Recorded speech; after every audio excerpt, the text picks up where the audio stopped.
Programme पख दे मसले च सारे दर्शकों का बहुत बहुत स्वागत है। वैसे तो सर्दी के मौसम की अपनी खूबसूरती होंदी है, पर जदों ठंड वधदी है तो धुंध का प्रकोप जिहड़ा है उस दे विच इजाफा होंदा है तो बहुत सारिया मुश्किलों का सामना करना पैंदा इंसान नूं। ते खास तौर के उपर जदों असी एक थां तो दूजी थां जाने यानी आवाजाही करते हैं यानी यातायात करते हैं तो उस वेले कई सारिया समस्यावां का सामना करना पैंदा है। तो पख दे मसले विच अज असीं इस विषय ते गल करांगे कि सर्दी अते धुंध के मौसम विच आवाजाही करन समय सानूं किहो जिहियां सावधानियां वरतनियां चाहीदियां ने ताकि असीं सुरक्षित जिहड़ी है आवाजाही कर सकीए, एक थां तो दूजी थां ते जा सकीए। ते इस बारे साडे नाल जानकारी साझी करन लई सानूं एक रस्ता दिखाउण लई ते जागरूक करन लई साडे कोल दो बहुत ही वड्डे माहिर आपो अपने खेतर दे हाज़र ने। मैं स्वागत करदी हां दर्शनजीत सिंह ढींडसा जी का, जो कि रिटायर्ड SP ने, ट्रैफिक ने और इन्हां दी 3 दहाकियां तो वध दी सर्विस है, सेवा रही है। सर तुहाडा बहुत बहुत स्वागत है जी इस प्रोग्राम। थैंक यू, मेहरबानी। साडी दूसरी शख्सियत जोगिंदर सिंह संधू जी, इन्हां दा भी एक लंबा तजुर्बा पत्रकारी दा अते समाजिक आर्थिक स्थितियां नूं बड़ी ही तिखी नज़र नाल, पैनी नज़र नाल देखण दा ते परखण दा। सर तुहाडा भी बहुत बहुत स्वागत। सत श्री अकाल जी, धन्यवाद जी। वैसे तो जिंदगी के सारे ही जिहड़े मसले ने सर अहम होंदे ने, पर कई मसले होंदे ने जिहड़े वक्त दे नाल ज़्यादा महत्व रखते हैं। अजकल सर्दियां चल रही ने तो वैसे तो असीं गर्मियां दे विच उड़ीक करते हैं कि कदों ठंडी हवा चले तो सानूं राहत मिले, पर जो धुंध पैनी शुरू हो जाती है तो असीं उदों भी मुश्किल च आ जाते हैं। मेरे जहन सवाल आ रहा है कि किहड़ियां गल्लां करके धुंध अते सर्दी साडी आवाजाही विच रुकावटां जिहड़ियां खड़ियां कर दिंदी है, जिहदे लई सानूं सावधान रहना पैंदा है। अपनी जी गलबात सारी जां जिस तरह का विषा है जिहदे उत्ते असीं गल कर रहे हैं, इहदे विच जिहड़ा केंद्र बिंदु है वह है जीवन जी। सारे पासियां तो जितों भी आपां गल करिए, जीवन नूं मौसम भी चाहिदा है, मौसम तो बचाव भी चाहिदा है, जीवन नूं आउण जाण वास्ते प्रबंध भी चाहिदा है, जीवन नूं बचाव भी चाहिदा है। ये सब तो वड्डा सवाल जिहड़ा है ना वो ये है जित्थों तुसीं गल शुरू कीती है कि जदों सर्दियां आउंदियां ने, बारिश हुंदी है, जदों धुंध हुंदी है, कोहरा पैंदा है और मौसम जिहड़ा है चंगे भले बंदे दे हड्ड ठरन लग पैंदे ने। वो घर दे विच बैठा भी जदों जिथे उहदे कोल अंगीठी भी लगी है, हीटर भी लगा है, उन्हें गर्म कपड़े भी पाए हुए ने, उहनूं खाण पीण वास्ते भी नाल गर्म उहनूं मिलदा जांदा है, चारदुआरी के अंदर बैठा उत्ते भी वो हड्ड ठरदे, उन्होंने मुश्किल पेश आती।